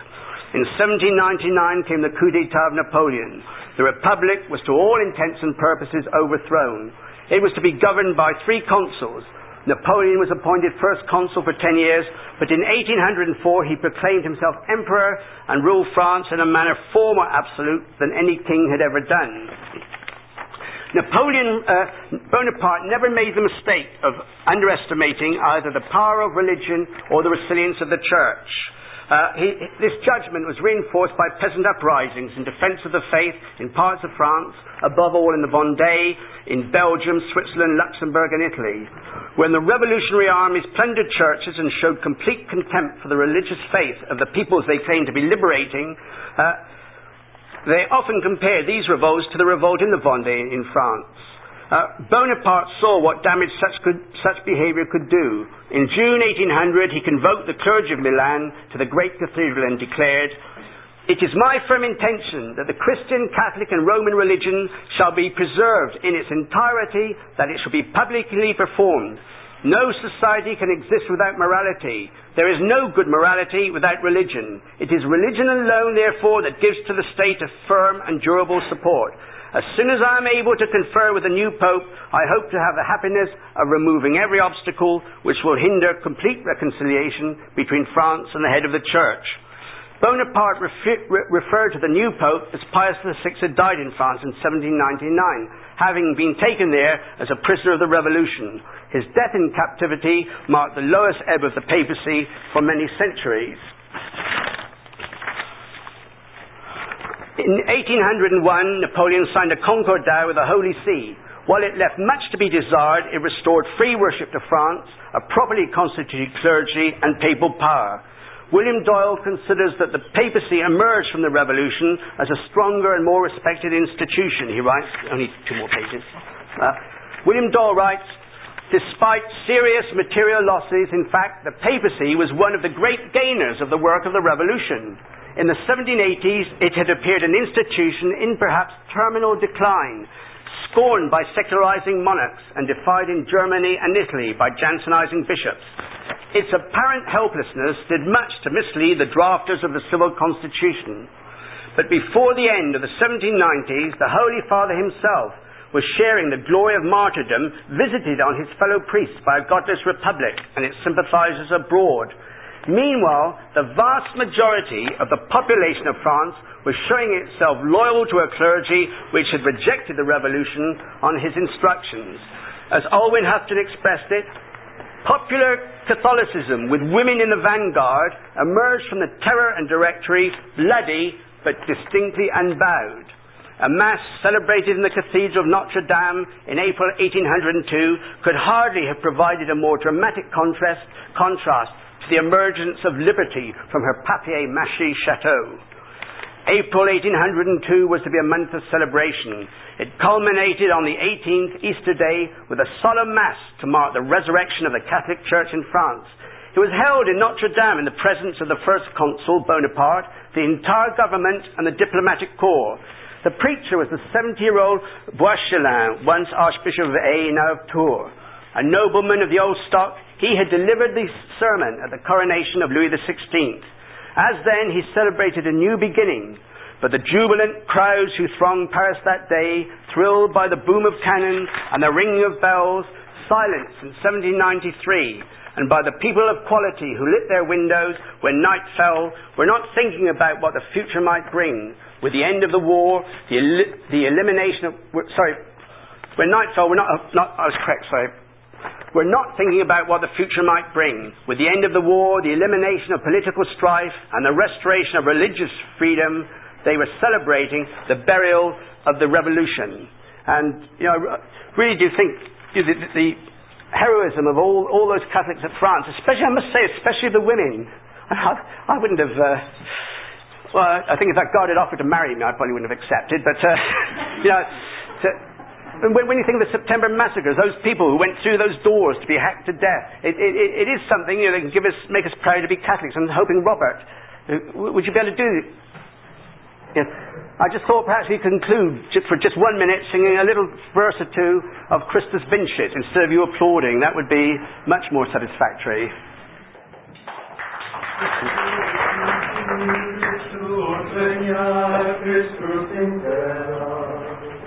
Christus vincit, Christus regnat, Christus imperat, exaudi Christe, ecclesiae sancte Dei, supra regnorum fines nectendi animas, salus perpetua.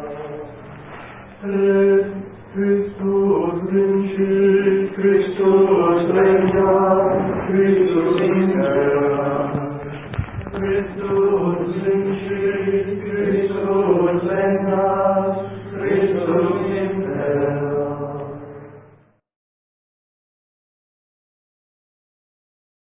I mentioned in my earlier talk that the revolutionary government replaced all the traditional provinces of France with new departments. And one of the departments established in 1789 was the Vendée. The Vendée is the name of a somewhat insignificant river in the new department. The counter-revolutionary rising, which took place in 1793, was known as the Grande Guerre de la Vendée, the Great War of the Vendée. The war was not confined to this department, but spilled over into the neighbouring departments of the Loire-Inférieure, Maine-et-Loire, and Deux-Sèvres. This area is referred to by historians as La Vendée Militaire, the military Vendée. In the account of the rising which follows, the term Vendée refers to the Vendée Militaire and not simply to the department of that name. Most historians, of course, don't mention the Vendée in English-speaking countries or in France. It's a non-event. It would have been in Orwell's 1984. It just never happened because everybody was so happy with the French Revolution. Why would anybody have wanted to oppose it? The actual department of the Vendée is a vast territory of more than 12,000 square kilometres, comprising of parts of three of the most ancient French provinces, Anjou, Brittany and Poitou. At the end of the 18th century, much of the territory was covered with dense woodlands, deep valleys, moors, heaths and rivers. The large area known as the Bocage, wooded region, in the centre of the department contained only two metal thoroughfares. Communication between villages was confined to tracks, often dating back to prehistoric times, with high banks overshadowed by trees and bushes, perfect country for guerrilla warfare. It was a region inhabited largely by peasant farmers engaged in intensive agriculture and was an important source of food for Paris. The department was one of very contrasting regions with contrasting characteristics among the people who inhabited them. The Vendée Militaire was certainly the most Catholic region in the whole of France. The people were devoted to their priests, who were frequently members of families living in the very parishes they served. There was no greater honour for a Vendéan peasant family than to have a son become a priest. Between the priest and the peasant, there was no rivalry, mistrust, or conflict. The people not only loved and looked up to their priests, but expected them to be worthy of respect. The people were, in general, equally devoted to the nobility, in a manner that was unique for the whole of France. Complaints of unjust or absentee landlords were unknown in the Vendée. The aristocrats did not burden their peasants with unjust taxes, and in fact they had not exercised their feudal privileges since the 17th century. It was the general practice for the curé, the parish priest, to announce from the pulpit hunts organised by the lords on their own estates, and to invite the peasants to take part. This was a gesture unique to the Vendée. There was practically no crime in the region. There were very few lawsuits. It was a bad place for lawyers to live. And there was an exceptionally high rate of literacy for rural France at this time, which was thanks almost entirely to the zeal of the clergy. The people of the Vendée were outraged when their priests were required to take the oath of loyalty to the revolutionary constitution. Only 1 in 6 of the clergy in the Vendée took the oath, and of those who did, many later recanted. The fact that 5 out of every 6 priests refused to take the oath is truly amazing in view of the fact that a refusal to do so meant an immediate loss of income. And as you know, to all traditional Catholic clergy, income is something that really matters. But so that shows that's a great sacrifice to begin with. They were prepared to forego their income in the interests of the faith. Clergy, as I told you this morning, who took the oath were called the juring clergy, jurors or constitutional priests. Those who refused the oath were the non-juring clergy or non-jurors. The word juror is derived from the French verb jurer, to take an oath. The juring clergy were referred to by the Vendéens as intrus, which means intruders, which was usually abbreviated as trout or trouton. So if they saw a juring priest come in, they'd say, look at that so-and-so trout. These intruding clergy, they were foreigners where the Vendéens were concerned, from cities such as Paris. And they were intruded into a country that was not their own, and into parishes where nobody wanted them.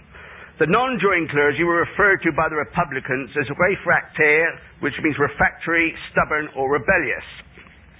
The government not only alienated the entire peasant population of the Vendée by persecuting their beloved non-juring clergy, but by attempting to impose the despised jurors upon parishes that did not want them.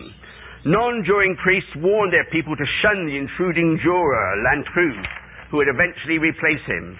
They warned young couples to be married before the Intrus arrived, since any marriages that he conducted would not be valid as the Pope had deprived him of his jurisdiction. The missionary order of the Moulatins, founded by St. Louis-Marie Grignon de Montfort, who lived from 1673 to 1716, was particularly active in persuading the faithful not to accept the juring priests. The preaching of this saint and his priests had played no little part in ensuring that the Vendéens were the most fervent Catholics in France. The National Assembly sent juring clergy into the Vendée from Paris and other large cities. Resentment towards them was so great that they frequently needed an armed escort of National Guards to escort them to their installation, through crowds of parishioners shouting, "Ne jurez pas, ne vous damnez pas," do not take the oath, do not damn yourself. When a juring priest was able to take possession of his new parish, he might well find that his predecessor had taken all the sacred vessels, mass vestments, and keys. What the priest could not take with him, the people hid. Juring priests were hooted at, jeered at, and even kicked when they appeared in public. The faithful would not assist at the Mass of a juring priest, as they considered their church to have been profaned by his very presence. When the Abbé Pierre from Paris was installed as the parish priest of May-sur-Èvre, he was followed into the church by women who scrubbed the stone floor everywhere he had put his feet, because they believed his footsteps had polluted their church. Assisting at the Mass of a juring priest was considered to be an endorsement of the Revolution. No peasant wanted to be seen even in the presence of a juror, since he was considered to be a carrier of a spiritual plague. Children who made their first communion with him were said to have become food for the devil. Parents of newly born children would refuse to have them baptized by juring priests, and would be literally marched to the church at gunpoint by National Guards. These National Guards, who were probably atheists, would have to act as godfathers, since no one else would be present. National Guards also had to act as servers, crucifers, or candle bearers during the Mass, as the sacristan and altar boys refused to be present. The position of the Intrus was not helped by the fact that the non-juring curé would often stay in or near his parish, usually hiding in the homes of parishioners. He exhorted his people to resist the government and the Intrus, and he offered Mass for them in secret. Another means widely adopted to outwit the government was to multiply the already numerous and very popular local pilgrimages. The faithful would march along the country lanes, usually at night, to pray at roadside shrines and chapels, where, by a planned coincidence, they would happen to meet their non-juring curé, who would administer the sacraments to them. The immediate cause of the Vendéan uprising was the decree of the General Assembly of the 24th of February 1793 that 300,000 men were to be conscripted into the revolutionary army. News of the September massacres had reached the remotest villages, and the Vendéens were still in a state of shock at the murder of the king, the good king, Le Bon Roi, only a few weeks before. The very idea of joining the army of a regime which persecuted good priests, attacked religion, and had killed the good king was one which these exemplary Catholics would not so much as consider. The Vendéens resented the fact that their able-bodied young men should be taken far away from the farms that needed their labor to fight with men with whom they had no quarrel, on behalf of those who were implacably opposed to every belief that they held dear. They resented the fact that the conscription decree was implemented by the bourgeoisie from the local town, who were themselves exempted from conscription because of the public offices that they held. These bourgeoisie were the same men who had bought up the best church lands at a premium when they had been nationalized in 1789. These were men who had been rich before the Revolution and had been made even richer by the Revolution at the expense of honest peasants and the church, to which the peasants gave their love and their loyalty. As one peasant expressed it, "They have killed our king, chased away our priests, sold the goods of our church, eaten everything they have, and now they want to take our bodies. No, they shall not have them." The tocsin sounded in 700 parishes. The tocsin was the alarm calling the faithful to arms. The Catholics of the Vendée rose as one man to fight for religion and the good king in what has been described as the last crusade. The rising was entirely spontaneous. It had not been planned in any way at all, even though the revolutionary authorities claimed that it had been instigated by the clergy and the nobles. The clergy and the nobility had, in most cases, been reluctant to encourage an armed rising. The Catholic peasants were not trained soldiers, and very few had any experience of actual warfare. The numbers grew in different localities by dozens, by hundreds, and eventually by thousands, and they sought out leaders mostly, but not exclusively, from among the aristocracy. Perhaps the most celebrated of the non-aristocratic leaders was Jacques Catalineau, known as the Saint of the Anjou. Catalineau was a peddler, known throughout the wide region where he sold his wares at fairs, markets, and crossroads, in tiny hamlets and during village pilgrimages. He had not hesitated to denounce the revolution and everything connected with it, particularly the persecution of the church. On the 13th of March 1793, he told his fellow villagers at Panormoge that war could no longer be avoided. They must take up arms against the Republic, or the Vendée would be crushed. His wife begged him to change his mind. "Think of me," she implored, "and think of our 5 children. Do not be afraid," he assured her. "God, for whom I shall fight, will protect you." Catalineau armed himself with his rosary, a pistol, and a saber, pinned a badge of the Sacred Heart upon his tunic, and went out into the village square. During the 17th century, the whole of western France, as I told you, had been stirred by the missions of Saint Louis Marie Grignon de Montfort, and the red badge of the Sacred Heart, popularized by the saint, was to become the principal emblem of the Vendéan soldiers, together with the cocarde blanche, the white cockade, which was the symbol of legitimate Christian monarchy. The supporters of the Stuart monarchy in England wore the white cockade for the same reason. 27 young men were waiting for Catalineau. They went to pray in their church, which had been closed for a year because the curé had refused the oath. A beautiful bronze statue of Catalineau was erected outside the church in 1993.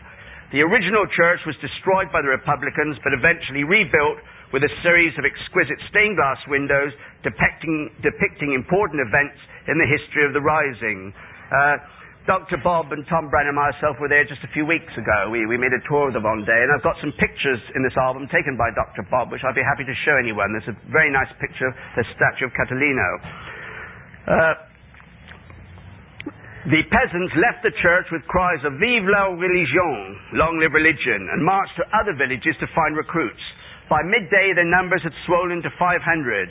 Resolved to waste no time, Catalineau led his men to the small town of Jalais. "My friends," he exhorted them, "never forget that we are fighting for our holy religion." Following his example, the tiny army fell to its knees and intoned the Vexilla Regis. Vexilla Regis prodeunt fulgent Christis crucis mysterium. The banners of the King go forth, the mystery of the cross shines, by which our life bore death, and by death gave us life. They attacked immediately, armed for the most part with little more than cudgels and scythes. The town fell with very little resistance, and their numbers having grown to 2,000, they went on to take the town of Chemillé, although it was defended fiercely by 300 blues with 3 cannon. Catalineau's profoundly Catholic instinct was made clear when his first action after the capture of the town was to lead his men into the ancient Angevin church of Notre Dame to sing a Te Deum of thanksgiving. Peasant farmers, labourers and weavers had thus dared to do what both nobles and clergy had shrunk from, to take up arms against the forces of evil. I think it's a little reflection on our times that with universal Catholic education, for instance, even a committed group like you and myself included, if I asked you to get up now and sing the Te Deum by heart, there'd be very few people who could do it. Yet these peasants, they all knew the Vexilla Regis, the Te Deum, the Christus Vincit, they knew them all by heart. The most celebrated of all the Vendéan leaders was François Anatole Charette de la Contrie, referred to invariably as Charette, which is lucky. We've been waiting for a long time for our cocktails, so I had to say his full name every time. He was born in 1763, the youngest of a family of 3 daughters and 7 sons. He was educated at the Oratorian College in Nantes, where he showed exceptional mathematical ability. joined the Navy in 1779, and was almost continually at war during his 9 years of service, including action alongside the revolutionaries in America. Charette was the least inclined of all the Vendéan leaders to integrate his forces totally into the Catholic and Royal Army. He was also far from inclined to involve himself in the uprising. As a professional military man, he probably realized that the possibility of a victory over the revolutionary forces was not great. It is even claimed that when a crowd of peasants arrived at his home to put him at their head, he hid beneath the bed to avoid them. He eventually agreed to speak to them, but refused outright to put himself at their head. "Be sensible," he urged them. "Return to your homes." Tempers became heated. Charette was accused of cowardice. "It is shameful," the peasants told him, "for an officer of the king to refuse to fight the enemies of God and the king." This was more than he could bear. "Very well then, if that's the way you want it, I accept. But you must accept my conditions. I will be the master, and when I command you will obey, and I will break the head of anyone who does not obey." Charette then took a solemn oath never to return to his home unless victorious or dead. He was particularly celebrated for the panache of the uniform he designed for himself. He wore a high-crowned hat with a narrow brim and 2 gold bands about it. The brim was turned up at the front by a clasp holding a white Bourbon plume. A very distinctive feature was the large white handkerchief with red spots worn under the hat, the famous mouchoir de Cholet, handkerchief from Cholet, which was adopted by most Vendéan generals. His coat was sometimes of hunting green, and at others of a bluer snuff colour, with a broad white sash, buckskin breeches and boots with brown tops. There's an excellent picture of Charette in my book, which I omitted to say all the pictures in the book have been done by Tom Brannan. He's probably embarrassed by my saying that, but they're the best thing in the book. But you can have a look at Charette's picture afterwards. A former Count General Marseille, this is a little point, most of the revolutionary armies were led by former aristocrats who renounced their titles and went over to the revolution. A former Count General Marseille was sent from La Rochelle to suppress the rising with 2,400 infantry and 100 cavalry. An experienced soldier, Marseille was apprehensive when he entered the wilderness of the Bocage, that's the wooded region. As evening fell near Saint-Vincent-Stellange on the 19th of March, hundreds of silhouettes appeared in the next valley. Marseille was about to order his troops to open fire when a subordinate cried out with excitement that they must be Republicans because they were singing the Marseillaise. What Marseille did not realize was that the Catholic army had composed its own anti-Republican version of the Republican hymn. By the time he realized that he was in the presence of the Catholic army, it was too late. The silhouettes vanished behind the hedges and into the ditches. Shots came ringing out from every direction. Cries of "Vive la religion, vive le roi" rang out, and the blues were put to flight. The Vendéans had by this time come to refer to all Republican troops as blues, professional soldiers as well as the despised National Guard. 500 blues and 200 peasants were buried the next day, and the Catholic army gained a large quantity of weapons. As the war progressed, the Catholic army equipped itself with weapons taken from the defeated blues. By the 21st of March, a good number of other towns and villages had been taken, and the Catholic and Royal Army could have captured without difficulty all the great cities of the region, Nantes, La Rochelle, Angers, and Tours. Napoleon has testified to the fact that they could have marched unopposed to Paris, taken it, and overthrown the revolution. But, as was almost invariably the case during the entire campaign, having won their victory, the peasants disbanded themselves and returned to their homes and their farms on this occasion to prepare for Easter. Who are these Vendéans? Asked the deputies at the National Convention. On the 23rd of March 1793, the convention decided to end the uprising once and for all. An army of 35,000 professional soldiers was sent to wipe out the rebels. It was commanded by the former aristocrat, General Berryer, who traveled everywhere with a large retinue of cooks and servants. Berryer made the Vendéans furious by massacring the inhabitants of the village of Barret. On the 11th of April 1793, the outraged Catholics put Berrier's army to flight, capturing hundreds of prisoners. Not surprisingly, the Catholic soldiers wished to massacre their prisoners, just as the villagers of Barret had been massacred. The Catholic commander was Joseph Louis Maurice Gostel Bey.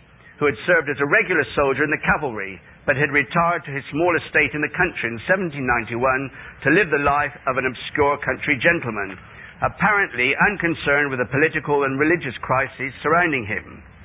A deputation of peasants visited Delbey at his chateau of La Loge to persuade him to command them. He was most unwilling to do so. His wife had just given birth to a child, relatives had arrived for the baptism, and his only desire was to remain quietly on his estate in the bosom of his family. He addressed the peasants from the balcony. "My children, what have you done? How can you possibly hope to resist the troops of the Republic?" He pointed out the irreparable harm that a civil war would cause, and stressed that they were men with no military experience who would be opposed by regular soldiers. He sent them home to their wives and children, telling them to think of their families, to reconsider their stand, and to come back only if they were truly prepared to die for their cause. The next day, even more men, a huge crowd, appeared at Delbey's chateau, insisting upon their willingness to fight and die. When he found that the peasants could not be shaken from their purpose, he made them promise to act as men of resolution and stout heart, and never to lay down their arms until they had cast off the yoke of the Republic.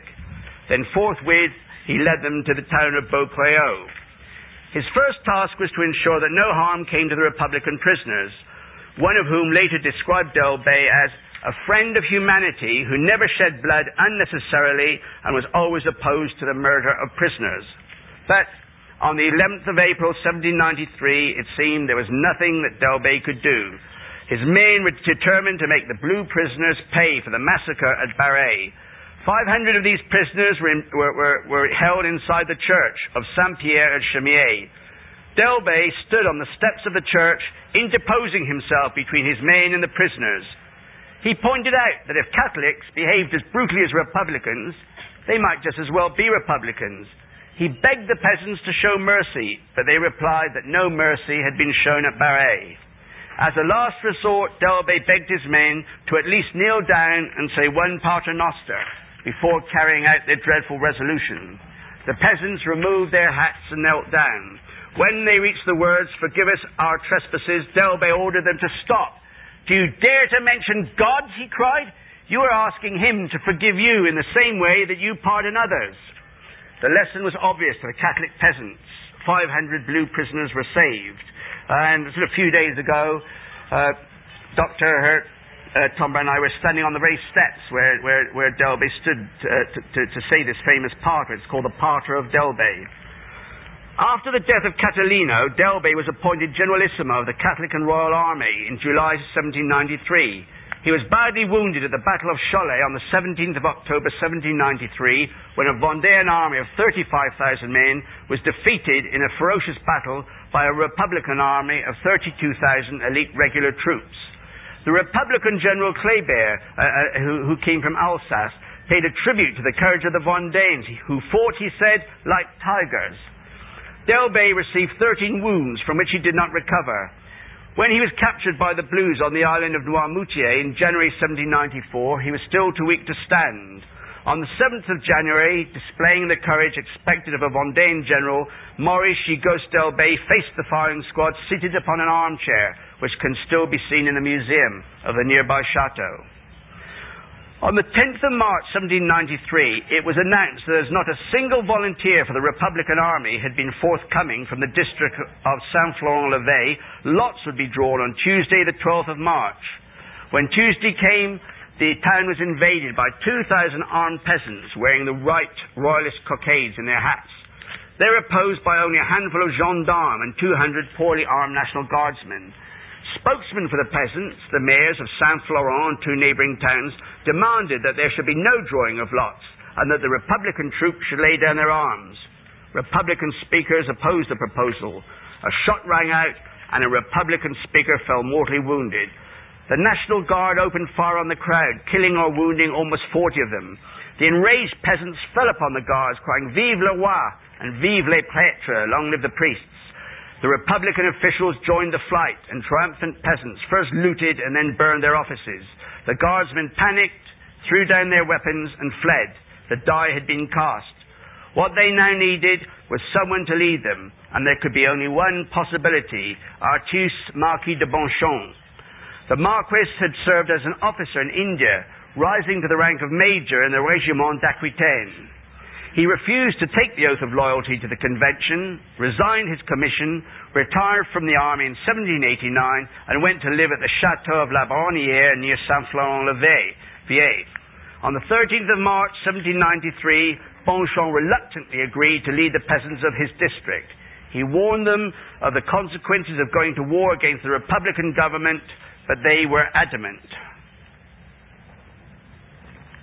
Bonchon was recognized as an outstanding general even by the Republicans, but he is best remembered for his famous pardon. Like Davies, he was wounded at the Battle of Cholet. In Bonchon's case, the wound was fatal. The defeated Vendains retreated across the Loire with artillery, ox carts, and animals. The crossing, which began on the night of the 17th of October 1793 and lasted 48 hours, was almost miraculous. Some years later, Napoleon expressed his astonishment at the scale of the achievement. 80,000 made the crossing, of whom less than half were fighting men.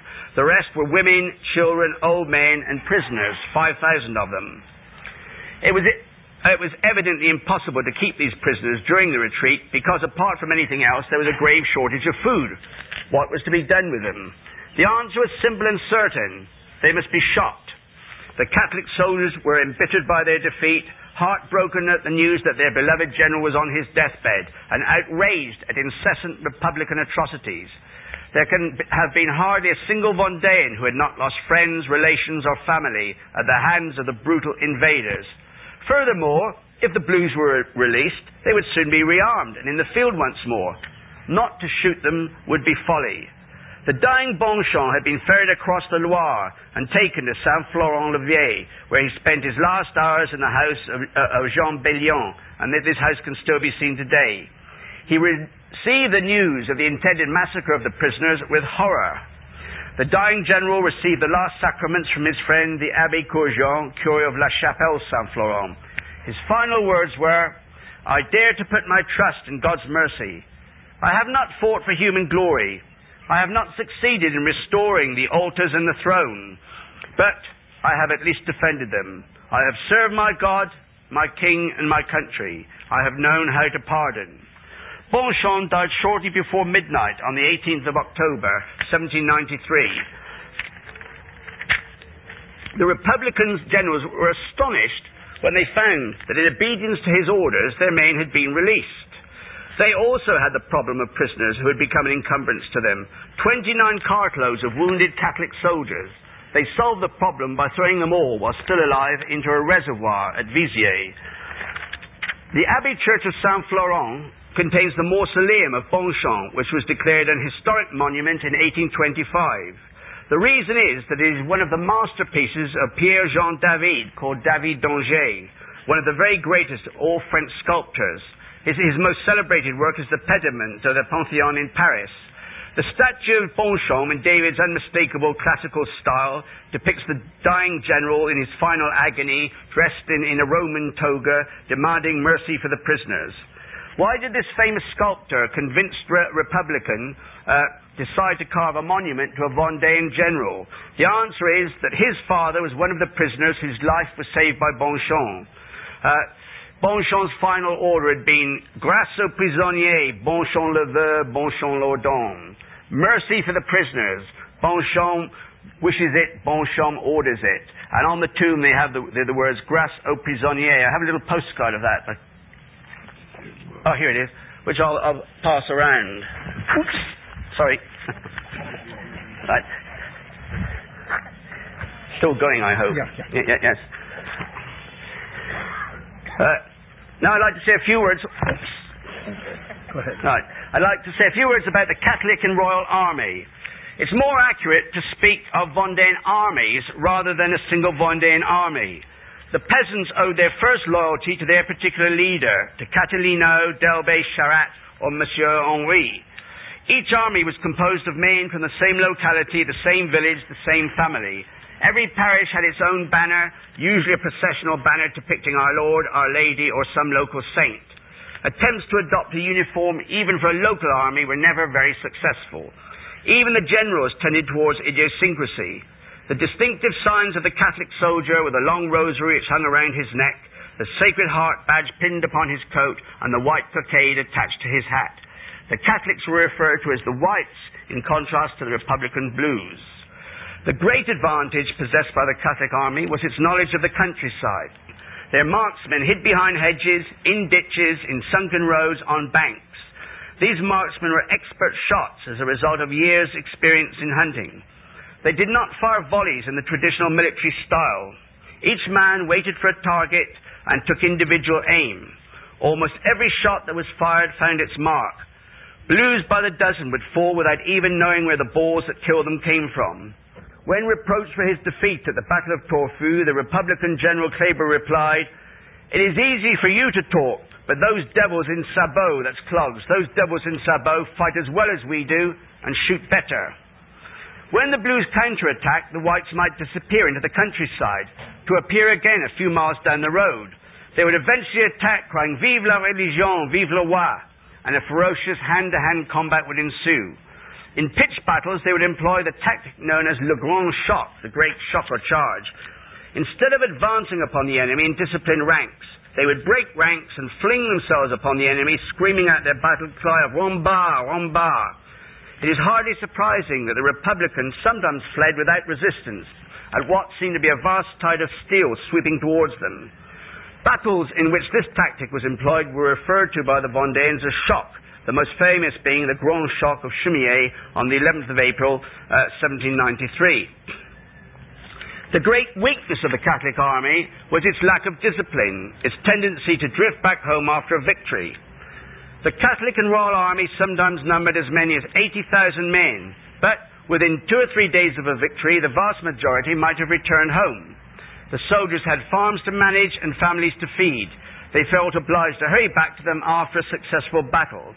They would say to their commanders, "Je dois changer ma chemise," I must change my shirt, meaning I have to go back to my family for a while.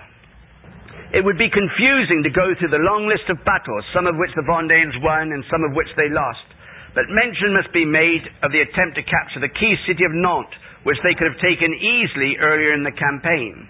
On the 29th of June 1793, a concerted attack was made by 4 Catholic armies. But they were fighting outside their natural environment, engaged in formal warfare against professional soldiers defending a well-fortified city. There was also a lack of coordination among the 4 armies, in which personal rivalries may have played a part. The attack was repulsed, which was not in itself a disaster, as the armies retreated in good order. But what was a disaster was the fact that Catalino, the Saint of Anjou, generalissimo of the Catholic and Royal Army, was fatally wounded. He died at Saint-Florent-l'Évêché on the 14th of July 1793, aged 34 years.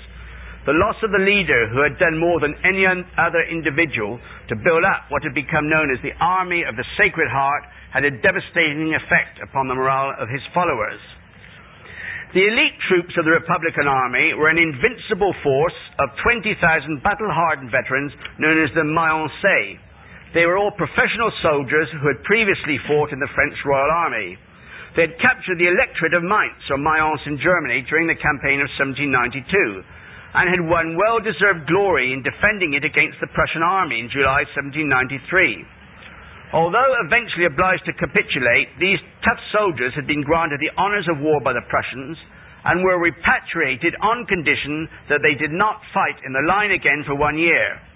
The National Convention, which had replaced the General Assembly, wished to end the war in the Vendée as quickly as possible, and decided that the most effective means of doing so would be to send in the invincible Mayence under the command of General Jean-Baptiste Kleber, who had commanded them at Mainz. The regiment arrived in Nantes on the 5th of September 1793. On the 19th of September, they confronted the Catholic and Royal Army at Torfu.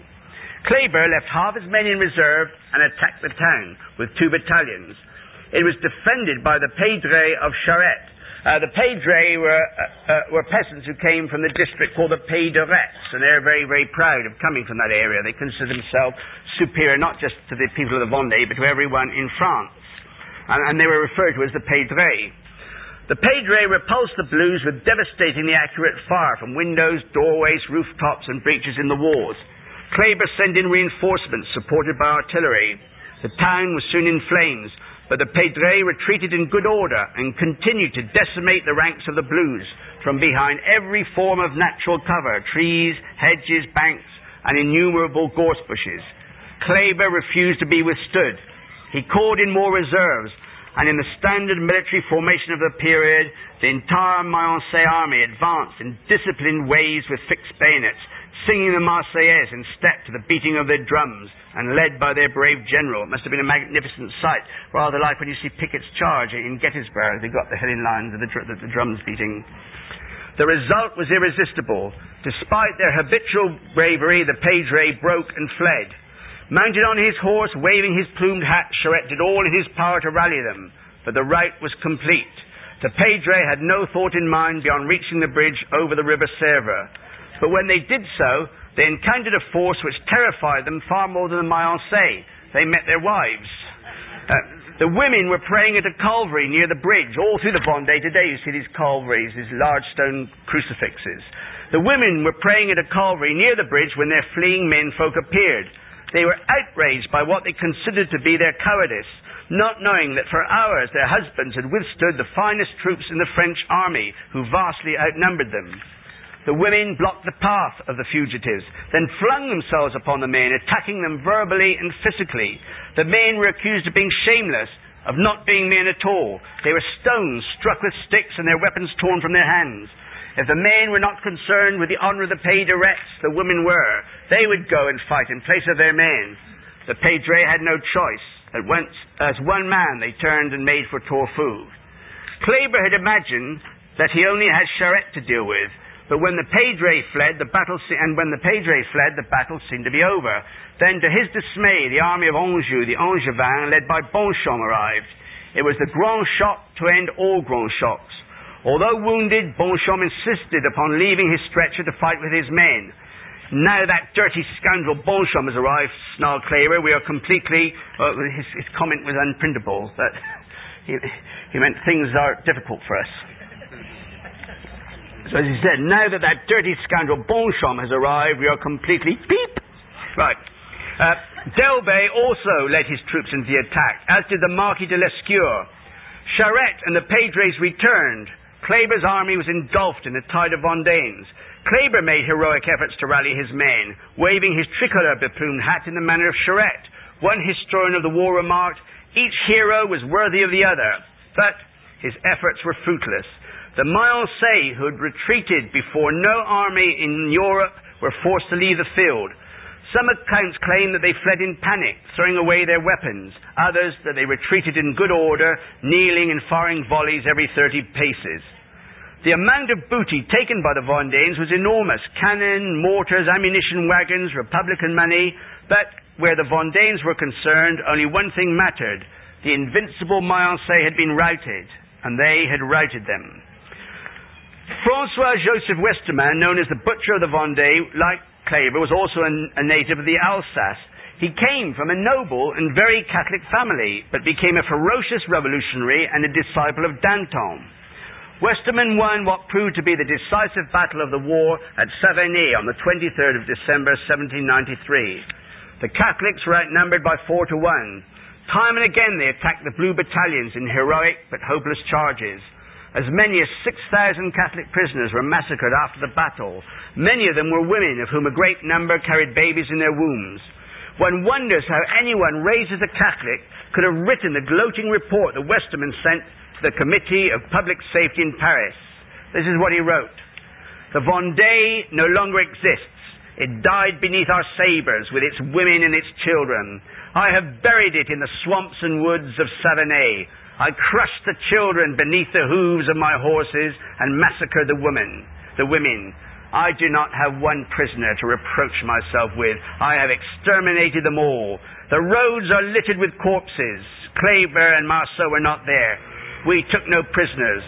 It was necessary to feed them with the bread of liberty. And pity is not a revolutionary sentiment. Westermann cannot have realized how true these words were, and when Danton fell in 1794, Westermann followed his mentor to the guillotine. Pity is indeed not a revolutionary sentiment. After Savigny, the Catholic and Royal Army had ceased to exist, but Westermann was premature in stating that the Vendée no longer existed. In the west of the country, there were still men willing to give their lives for religion and the king, despite the terrible price that had been paid. 50,000 Catholics and as many Republicans had already died. Scarcely one peasant out of every 10 who left his village to fight for religion, and the good king returned. Now I want to tell you about the infernal columns, which is a really terrible story. It's reputed to be the first organized act of genocide in the history of the world. The terror unleashed upon the Catholics of the Vendée was certainly unparalleled until the advent of Stalin and Hitler. It was the ultimate manifestation of Saint-Just dictum was that the Republic consists of the extermination of everything which opposes it. This policy was carried out throughout the whole Vendée. The prisoners were just massacred everywhere without mercy. Thousands of prisoners were captured and put in the prisons of the city of Nantes. And these prisons were almost literally bursting with Catholics. They all had 3 or 4 times the number for which they'd been built. The squalor and the suffering this caused cannot be imagined.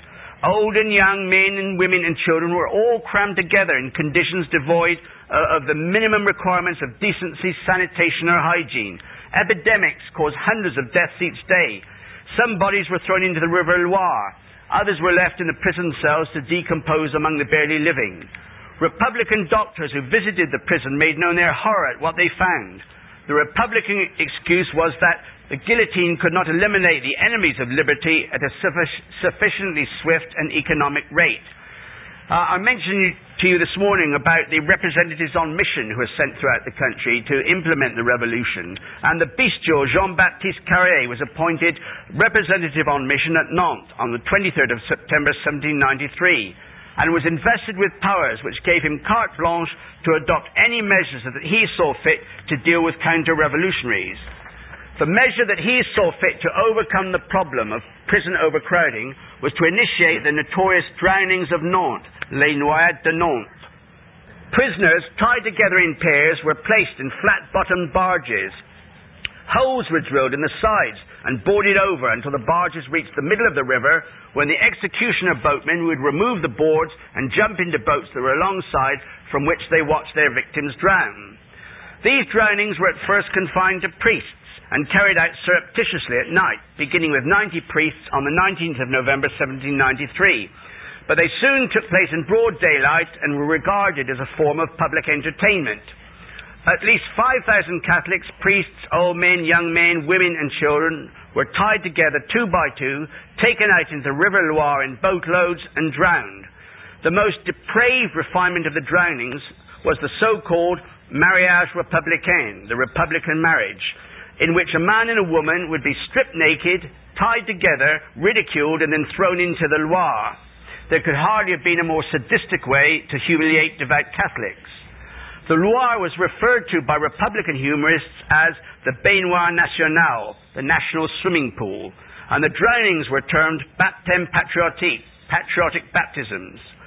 Republicans remarked that even though the brigands, they referred to the Catholics as brigands, even though the brigands had complained while in prison that they were dying of hunger, those placed in the barges could hardly complain that they were dying of thirst. Carrier objected to trials as a waste of time. The very fact of being arrested must be considered proof of guilt. All these suspects, he commanded a judge, must be eliminated in a couple of hours, or I will have you and your colleagues shot. Carrier himself perished on the guillotine in December 1794, 2 months after the fall of Robespierre. The conventions decided that the Vendéens must be exterminated and every trace of their ever having existed eradicated from the face of the earth. And they did this, as I mentioned, by the infernal columns. General Turreau, yet another aristocrat who had embraced the revolution, was sent to the Vendée in January 1794 with these infernal columns. He referred to the Vendéens contemptuously as soldiers of Jesus. His assignment was to kill every living human being, irrespective of sex or age, and to burn and destroy every sign of human habitation. Thoreau commanded 6 divisions, and each division was divided into 2 columns, and the commanders of the columns vied with each other in their sadism and their violence. Even citizens who were known to be Republicans were referred to as patriots. Even citizens known to be Republicans who were found in Catholic villages were not to be spared. An order of the day read, "I order you to burn all that can be burned, and to bayonet every human being that you encounter." I know that there are some patriots in this country, but it cannot be helped. We must sacrifice everything. There was no level of brutality to which the infernal columns did not descend.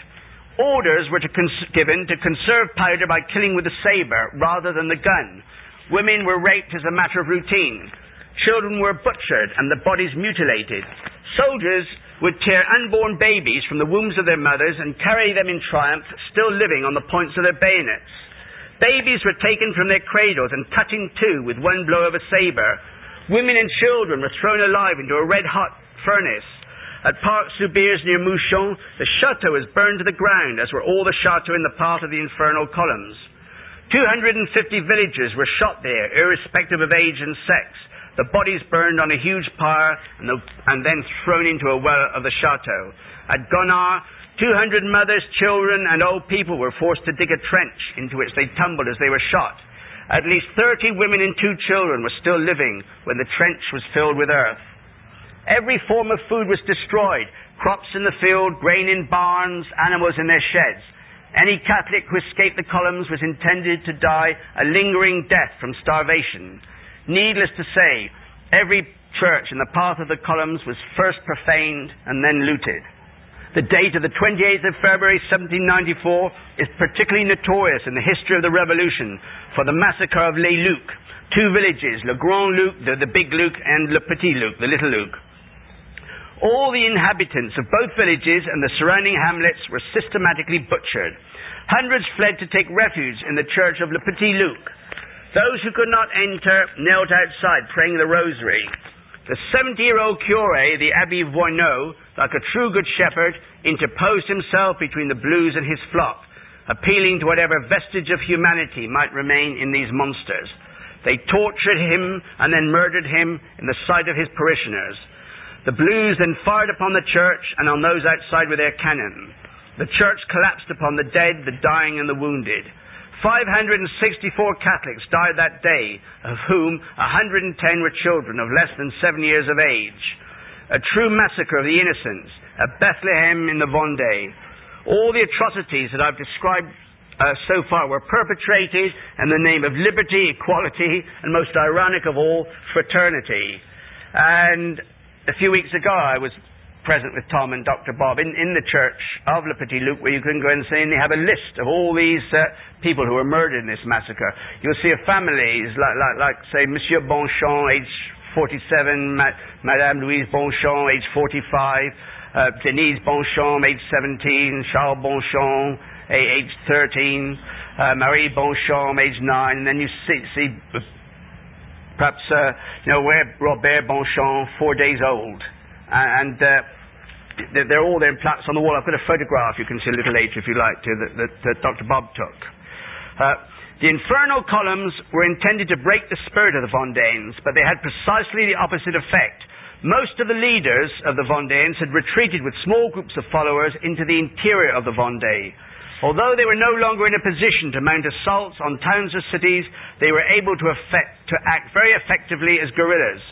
Shots would ring out from nowhere, soldiers from a column would fall wounded or dead, and those who shot them would not be seen and could not be found.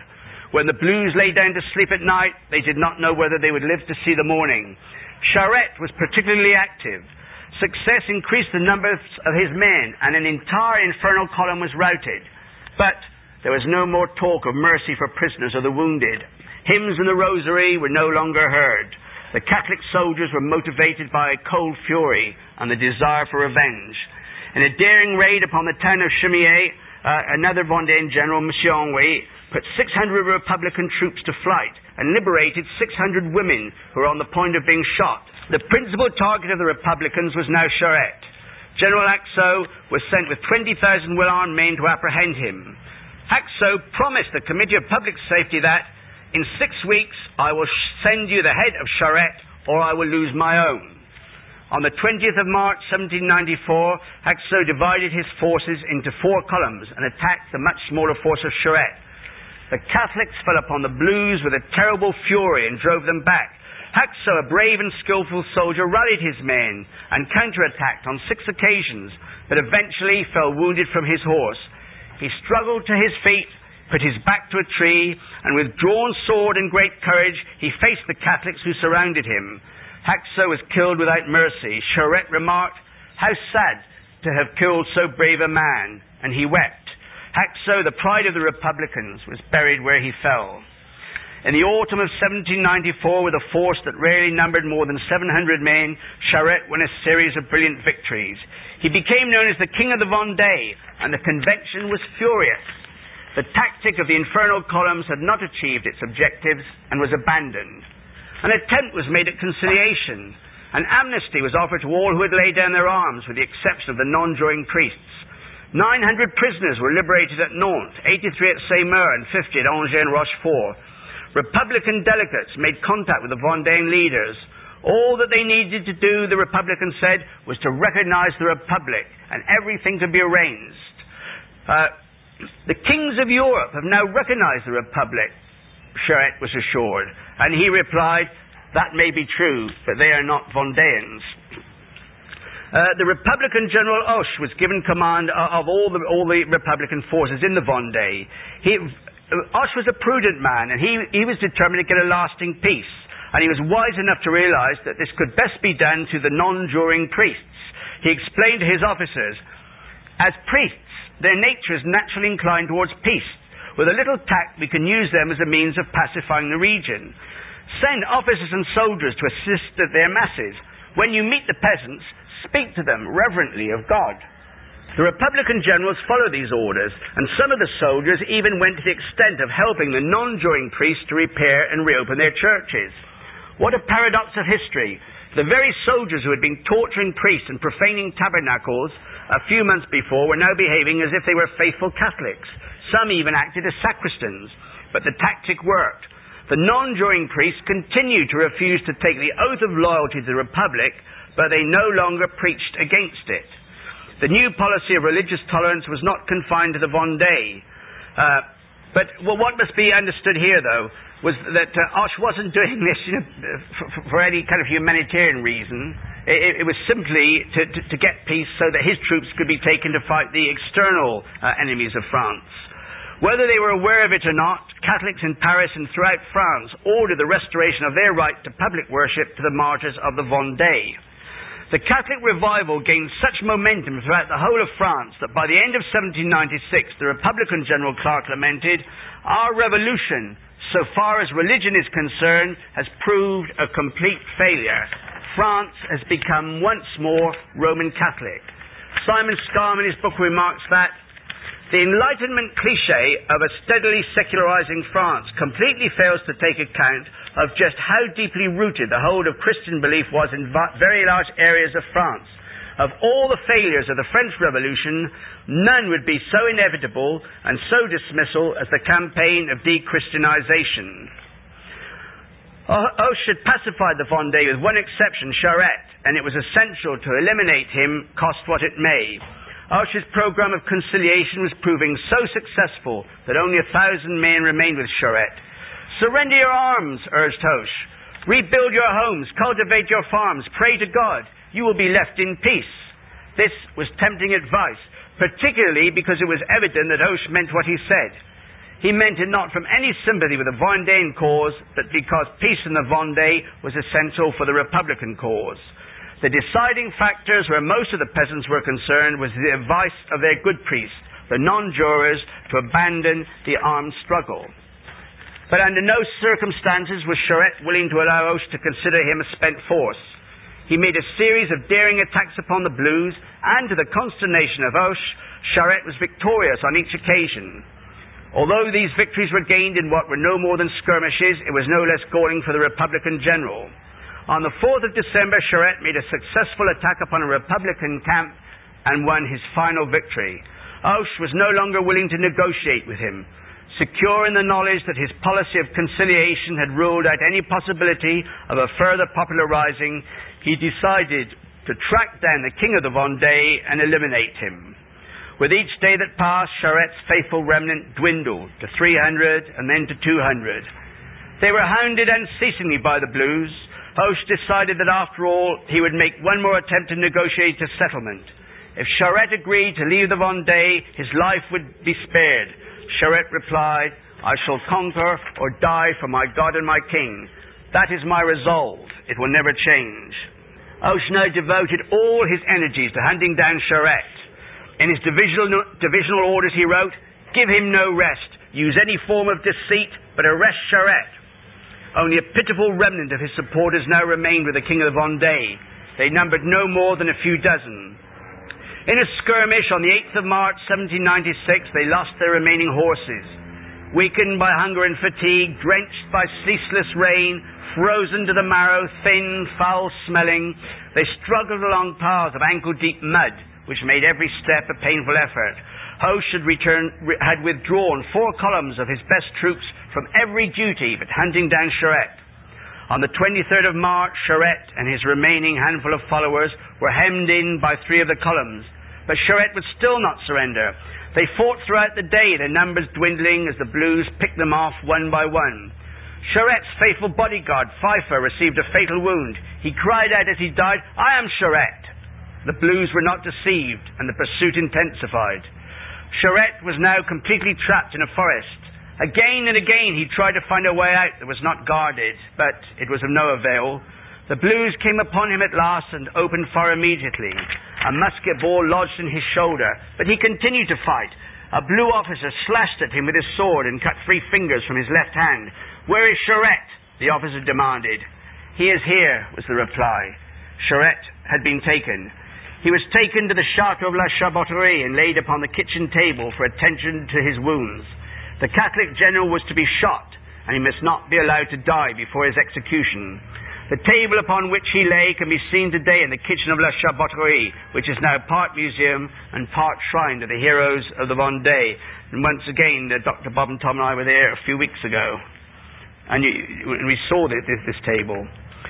Charrette was taken to Angers and was received with great courtesy by General Edouville, who asked why he took up arms when the Republic had offered peace.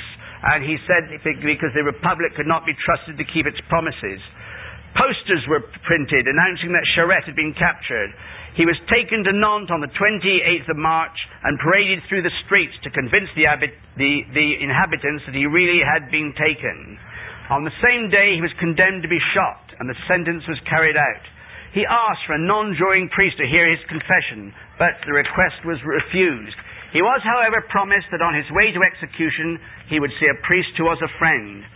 Charrette made a 2-hour confession to a juring priest, the Abbé Guibert, who accompanied him to his execution. The non-juring priest, l'Abbé Gergaud, was on the route as promised. Charrette paused before him, bowed his head, and received his absolution. There's a beautiful picture of that done by Tom in my book. When Charrette arrived at the place of execution, he embraced his confessor, recited an act of contrition aloud, refused a blindfold, and said that he would give the sign to fire himself by lowering his head. Charrette stood to attention, his head held high. Pointing to his heart, he called out to the picket, "Soldiers, aim there! It is here that you must strike the heart of a brave man. Vive le roi!" Slowly and deliberately he lowered his head. A moment's pause. A volley rang out. He received 5 balls in the chest, remained upright for a moment, and then slid slowly to the ground. The Chevalier François Athanase Charrette de la Contrée, General of the Catholic and Royal Army, was dead. He was 33 years old. The sacrifices made by the Vendéens brought freedom to the church throughout France. These sacrifices had been enormous and had been borne by every section of Vendéan society, from the very old to unborn babies in the womb. The historian Renaud Séché has termed the Republican reprisals as an act of genocide. Between 250,000 and 300,000 Vendéans died, together with a vast number of Republican troops. The true extent of the Republican losses was never revealed. Not all the Vendéans who died were killed in the fighting or the massacres. Thousands died as a result of the hardship, penury, and epidemics resulting from the war. The granting of complete religious freedom for all French Catholics was the final act in the last crusade, the War of the Giants. It was Napoleon himself who had described the Vendeans as such. They were giants who saved the honor of Catholic France. They were giants whose enormous sacrifices show the extent to which every Catholic should go to uphold his faith to the very limit and beyond. They were giants who realized that the only victory that matters is that of doing what we know to be right, cost what it may. The last words of Bonchamp, which I've already quoted to you, should inspire every Catholic who loves the faith to emulate him. I have not fought for human glory. I have not succeeded in restoring the altars and the throne, but I have at least defended them.